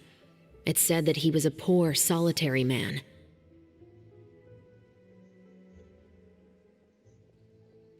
Yeah, that's also something I'm trying to figure out. If we are indeed following the novel, and there's a story behind the murder, then this murder should be an act of vengeance. But according to our investigation, the deceased didn't have any enemies. He was no saint, but no one's heard of a rival who hated him enough to shoot him dead. much less care to leave a rose on his body. What message is the killer trying to convey, and to whom exactly? We've thoroughly investigated that possibility. He claims to have spent the whole day at the Opera House on the day of the murder, and the staff there have confirmed his account. Okay, so he has an alibi. Not only that, he lacks a credible motive as well. He has a family of his own, and both of his parents are still alive. I've looked into his records. He was adopted at the age of 6, and all the proper procedures were followed. There are also records of him at an orphanage before then. In the story, the mother of the 2 musketeers was murdered after the children turned 10. Of course, he could have changed the children's ages, but I don't want to assume anything without evidence. More importantly, I've also had a chat with him in person. He didn't seem like the kind of person who would pull the trigger to kill a man. Then, what should we do now? We have all this new information, but it doesn't help us move forward. Investigations take time. I didn't expect us to catch the culprit in just a single day. How about this? Let's spend the next few days filming with the crew. We can continue the investigation once we're done with the film. I'm sure that given time, new leads will present themselves. Wait, but weren't you saying Intel is like small, remote islands in the middle of the sea just a moment ago? Wouldn't you just miss them if you were to stop looking? Ah, but the book had more than one reference to the islands, Paimon. Oh? What else did it say then? As long as you spend enough time sailing through the fog, you'll eventually come across an island.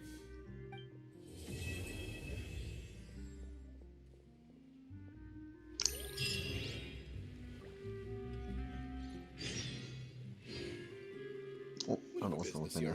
I forgot. I thought I was playing keyboard and mouse. What time is it actually? Please don't be too late. Please don't be too late. God damn it, my phone. Okay, it's not even 8:30 yet. Okay, good. Sure, bro. Fun bugging out.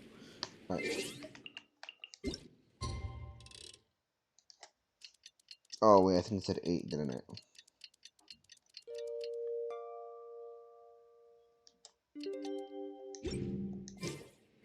It's filming time again! Our schedule is jam-packed for the next couple of days, too. We've got so many different locations and sets to cover. Huh? Damn it, that cuts off her dialogue. It's upstairs, right? Yeah. But when I say upstairs, I mean like it's up here. It's not about the money. It's about. Well, it's a guy from Snishnar.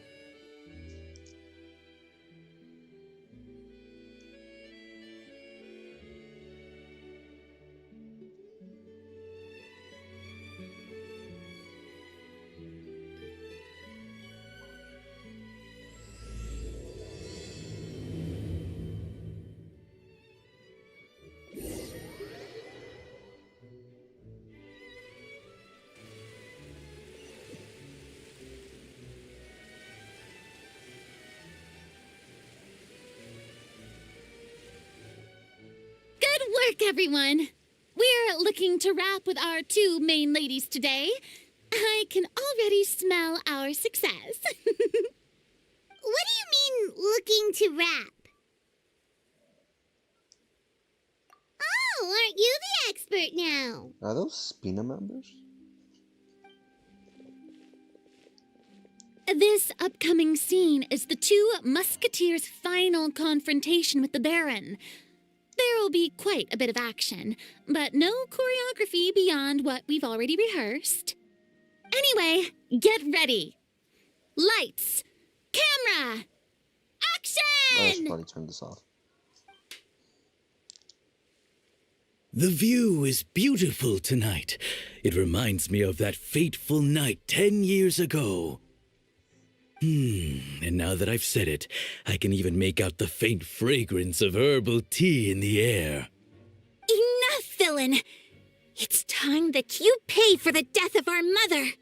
My dear Iris, have you forgotten your manners? How can you speak like this to your own father? I'd sooner swallow all of my teeth than call you father. What did I expect? Seems the daughters have turned out to be just as obstinate as their foolish mother. In this world, Mora and status is everything! She thought she could blackmail me using her children and force me to grant her recognition and concessions? Ah, how naive can a woman be? Mother never asked a single thing of you. All she wished was for us to live a peaceful life, just like the others. It was you who personally brewed the poison of prejudice and sent Mother to her death. Compared to that deadly poison, the 2 bullets that will soon pierce through your heart will be like sweet mercy. And that's exactly why I said you're just as naive as her. Did you really think 2 muskets would be enough to defeat me? So let's see. What is stronger, Mora and power, or the 2 muskets in your hands? Get them! That. Oh my god. There are too many of them! It'll be okay. We'll cover each other, Iris. And Mother will be watching over us too. I mean, so I don't want to use a Yaku here, but after all this time, the controller finally starts to die. Cool. Okay, got it.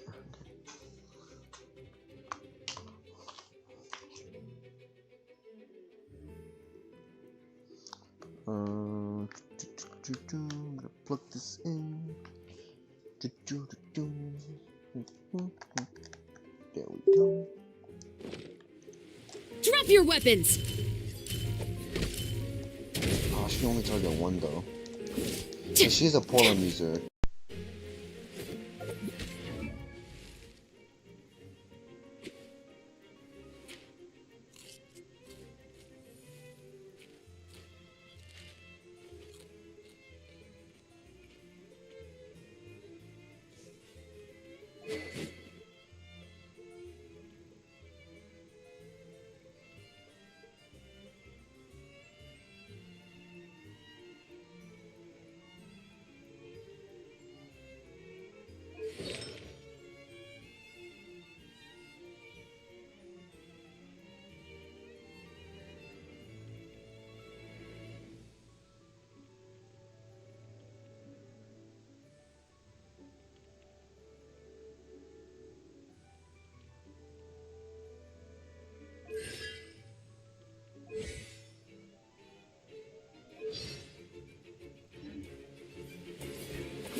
Final warning!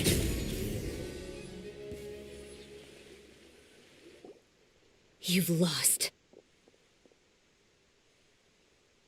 To think I'd lose to my own 2 kids.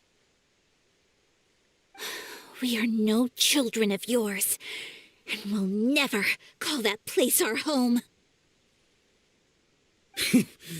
Then tell me, what did you do all this for? You lost your mother, and will soon kill your father as well. What will you gain in the end, other than sentences for your crimes? We will gain our long-awaited justice.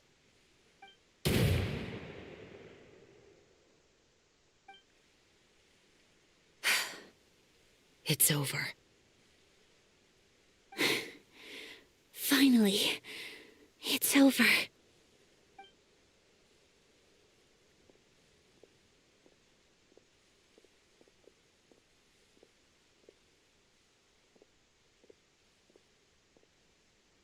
So, where will you go now, Tulip?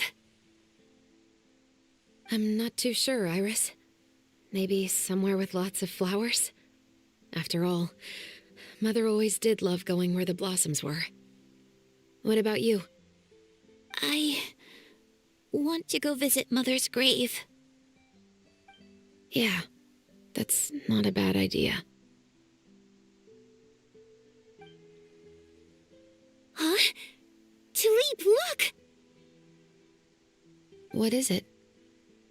It's Mother's favorite, the rainbow rose. Look, it's blooming again.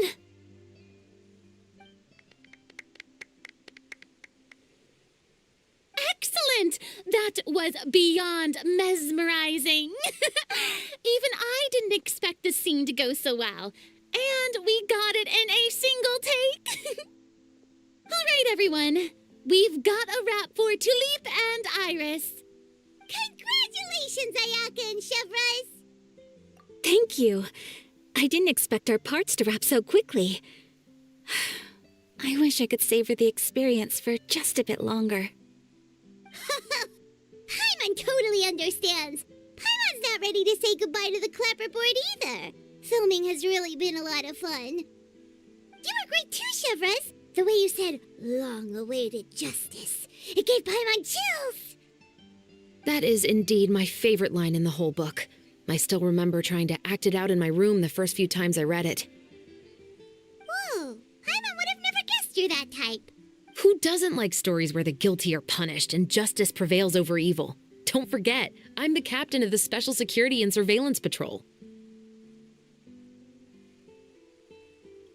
Captain, I have something urgent to report.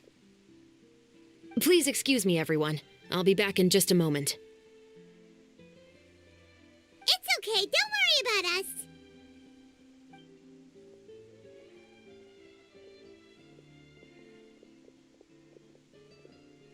Oh, was she whisked away by work already? I was just about to tell her how great she did. It seemed like some urgent official business. Then perhaps we should thank the stars that we were able to wrap both of your parts so quickly today. Switching around the filming schedule would have been a real pain. Anyway, I actually came over to let everyone know that we're all done for today. You can go home and get some rest. And one last thing, Miss Ayaka. Your acting skills today were immaculate as always. Are you sure you won't consider taking up full-time acting? See, I just happen to know this great troupe that's still looking for a lead actress. Thank you for your kind words, Director Farina. Unfortunately, there are still many matters that I have to take care of back home at the Yashiro Commission. I cannot remain in Fontaine to pursue an acting career. Nevertheless, I will make sure to treasure this incredible opportunity in my heart. Oh, that's a shame, but I understand. Just let me know if you ever change your mind. I believe it's also about time for me to take my leave. But hopefully I'll see you on set over the next few days. Even though my part's wrapped, I'd still like to swing by and help out the crew. See you tomorrow, Traveler and Paimon. Yep, see you tomorrow! Well, what should we do next? Maybe we'll go investigate the case some more with Chevres today. Traveler, Paimon, please come with me. Huh? Where are we going? You could say that our ship has finally chanced upon one of those small, remote islands of intel.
Paimon's exhausted. Paimon definitely didn't expect having to float this far after a full day of filming. So, Chevres, why did you take us here? Affirmative. It wasn't anything conclusive, but it should show us a clear way forward. Have you ever heard of someone by the name of Emily? Oh, you mean that famous perfumer? She's a good friend of mine. She's lent me her aid several times in the past to resolve some difficult cases. After I discovered the rainbow rose at the scene of the murder, I sent it to her. After all, she's probably the foremost expert on flowers and scents in all of Fontaine. And then? There was nothing remarkable about the flower or the trace amounts of soil left on it. But according to Emily, the rainbow rose left by the killer was derived from a very rare cultivar. Huh. Paimon didn't know that there were different varieties of rainbow rose. Paimon just thought they grew everywhere in the wild. Flowers that are deliberately cultivated will always show some different features from those that bloom in the wild. We already knew that the rose left at the scene belonged to a special cultivar, but with Emily's expertise, we were able to pinpoint the place where it was first picked from. Oh, Paimon gets it now. So whoever first planted that rainbow rose was probably the killer. Precisely. And after we checked what we learned against some sales records from the past, we discovered that there's only one person in all of Fontaine who could grow and sell this specific cultivar. Really? And who is it? It's the novelist. But didn't you say he had an alibi? To be clear, I haven't changed my mind about him. I still don't think he was the one who pulled the trigger. However, that doesn't mean the true culprit never visited him at his home or never purchased a rainbow rose from his garden. Whatever the case, we will have to confirm a number of things with him. So you mean the next place we need to go is... Yes, we're going to pay him a visit at his home.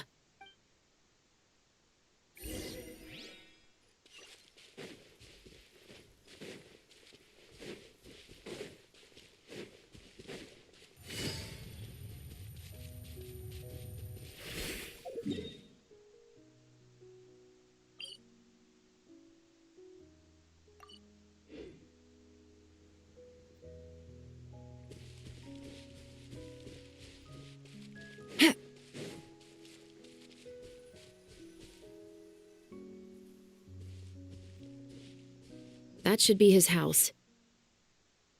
There are so many Gardamex stationed around the place. That's pretty unusual, right?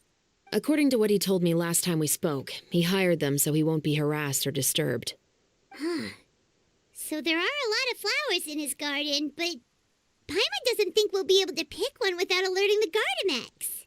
Right, which is exactly why I think there has to be a special connection between him and the killer. So, should we knock? Just wait here for now.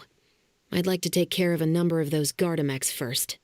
But they're so far away. How are you planning to do that? Don't forget, Paimon, I'm actually the real-life captain of the Musketeers.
All clear.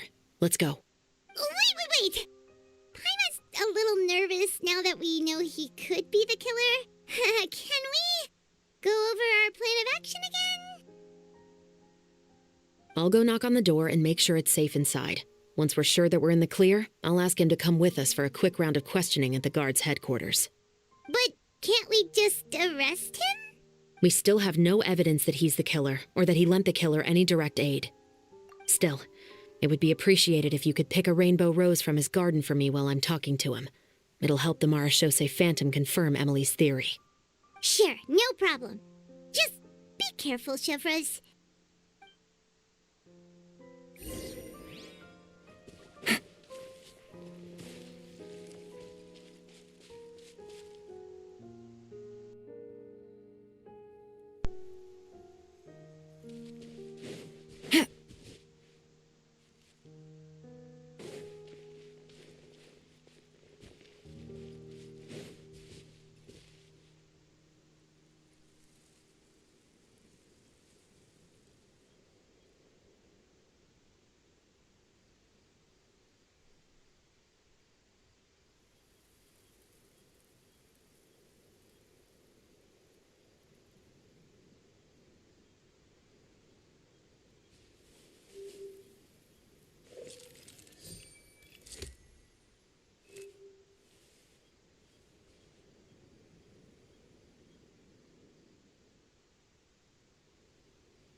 Navigating the world is a whole lot easier with a few different identities to choose from. Need me to come up with some for you?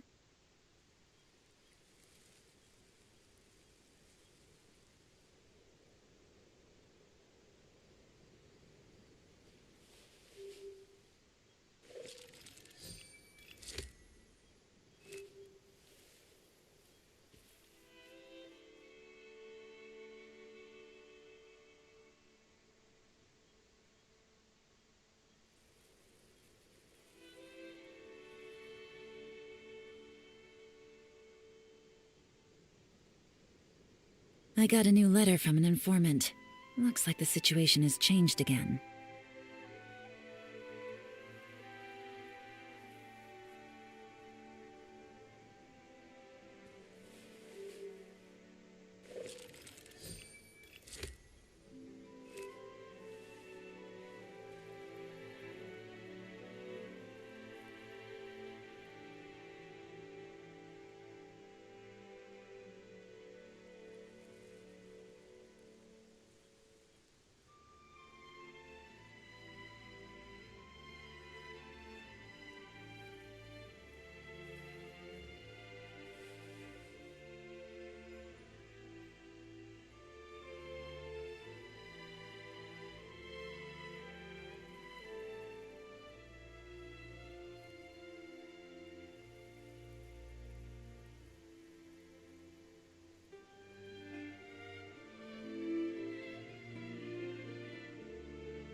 Navigating the world is a whole lot easier with a few different identities to choose from. Need me to come up with some for you?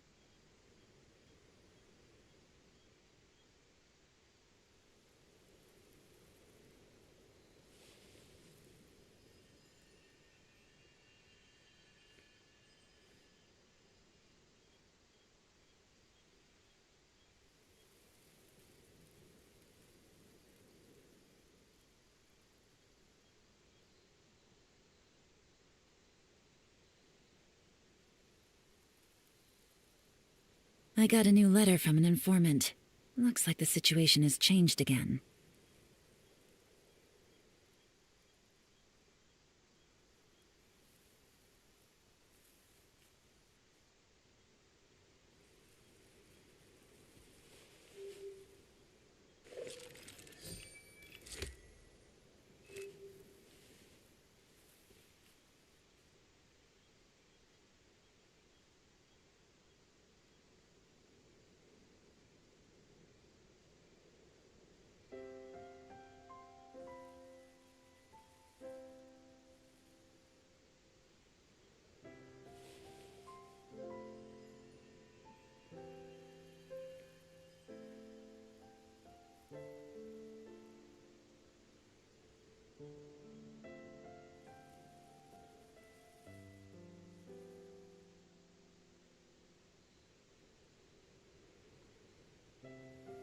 Navigating the world is a whole lot easier with a few different identities to choose from.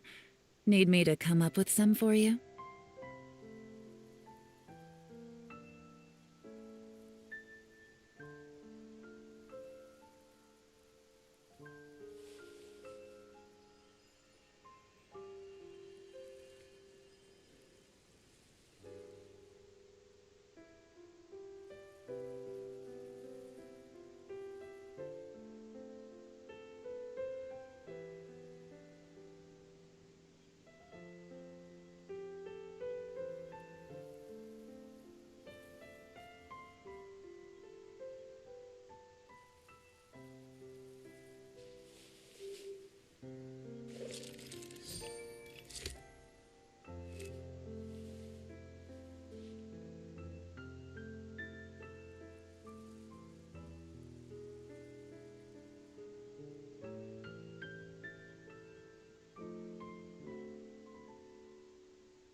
I got a new letter from an informant. Looks like the situation has changed again.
Good roll. All right, maybe I'll take one more day off and knock out the rest of the work once I'm feeling up to it.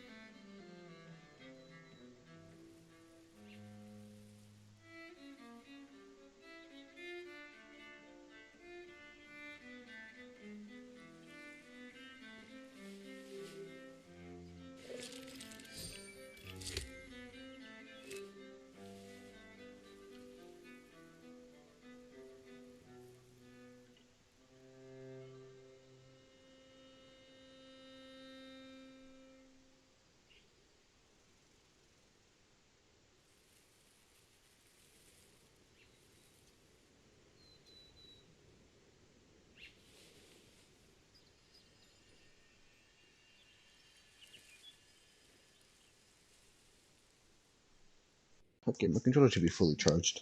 Not fully charged, but semi-decently charged.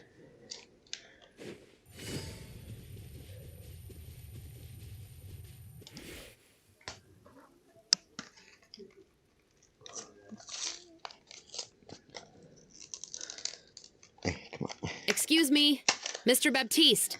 Are you home? Oh. Who could it be at this hour? Oh, it's you, Officer Shovras. Would you mind accompanying me to the guard's headquarters, Mr. Baptiste? We would like to ask you some questions about a case. Oh, is it still regarding the murder case from before? I cannot confirm or deny that at this time. So it is then. Listen, I need you to come with me, Mr. Baptiste. Miss Shovras, I'll save you the trouble. Oh, and you two over there? There's no need for you to pick my flowers either. It's not time for them to bloom yet. Oh! Okay.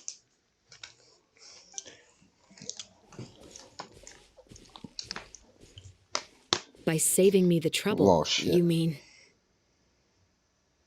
I will confess, I was the killer. Huh? He just admitted he's guilty! Please relax, everyone. I'm not armed. The musket you're looking for has been buried in my backyard. Then it's my responsibility to inform you, Mr. Baptiste, that everything you say right now will be used as evidence for the inevitable trial. Yes, I am perfectly aware of that. I must say, I hate this feeling. Oh? Is it because I confessed? Or because you've been proven wrong? Both, I suppose.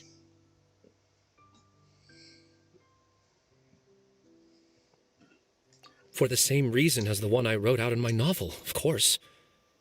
I did it to exact revenge. I know you haven't figured out the link between the two of us. Had you done so, I'd have been taken away to the headquarters a long time ago. But that won't stop me from always remembering his grotesque face. After all, he was the one who killed my mother. Your mother is still healthy and well. You know, I was adopted as a child. I was referring to my birth mother. That was never recorded in the orphanage's records. Please forgive a 6-year-old child for concocting some lies to protect himself after watching his mother die right in front of him. So, your novel, it was like a record of your life? No, of course not. It was a work of fiction with many embellished parts. But I am indeed the illegitimate son of a wealthy and influential man who abused his power to murder my mother. That part was 100% real. But the man you killed didn't have a Mora to his name. He was a hired assassin, an irredeemable beast who sank his fangs into a defenseless woman just for a few bags of Mora. But if that's really the truth, you wouldn't be telling us any of this now. You still haven't managed to take revenge against your father, the true mastermind behind it all. I never thought I'd hear that kind of thing from the captain of the Special Security and Surveillance Patrol. I'm simply skeptical about your motives. It's simple, really. I've grown tired of everything and don't want to shoulder this burden anymore. You may have considered me too soft to pull the trigger. Well, as it turns out, you are exactly right. I've become overwhelmed by the aftermath of the murder. So you're going to call a stop to your revenge, just like that? The true mastermind is too rich and too powerful for me. I've accepted that I will never be able to avenge my mother alone. And so what? The characters in your book never gave up. Now, Officer Shavras, I'm the one who has killed a man, aren't I? Are you trying to convince me to commit another crime? What's your father's name? How do you plan to prove the veracity of all of your claims? Well, I'd like to speak with you privately. Sure. Why don't we speak privately at the guard's headquarters? No, it has to be here. I must ensure that we won't be overheard. Fine. Let's talk here. When I said won't be overheard, I meant by anyone. I would like to speak with you and you alone.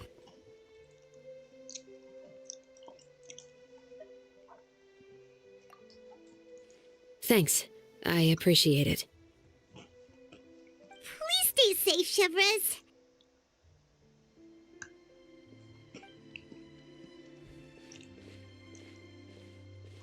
All right. Let's hear it. Will you really believe what I'm about to say? Well, that depends on what you're going to tell me. Fair enough. Fair enough. Then listen closely.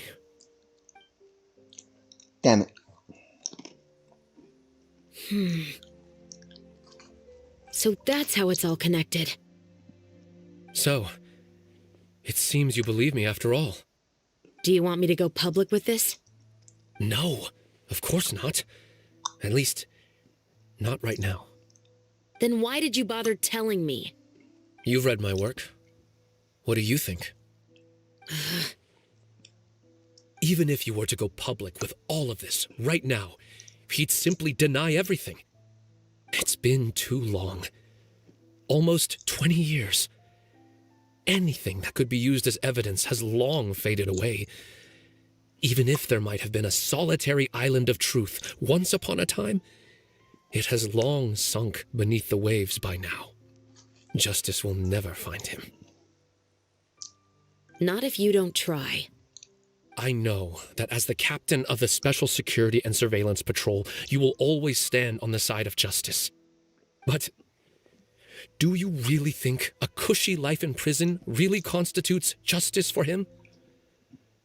I bet he could lead an extremely comfortable life in the fortress of Meripede. What are you trying to say? I've been observing you from a distance. Your portrayal of the musketeer was exquisite. Pull the trigger of justice against him. Let the villain get what he deserves. You want me to let you go so you may complete your revenge? No, Officer Shavras. I know that would be impossible.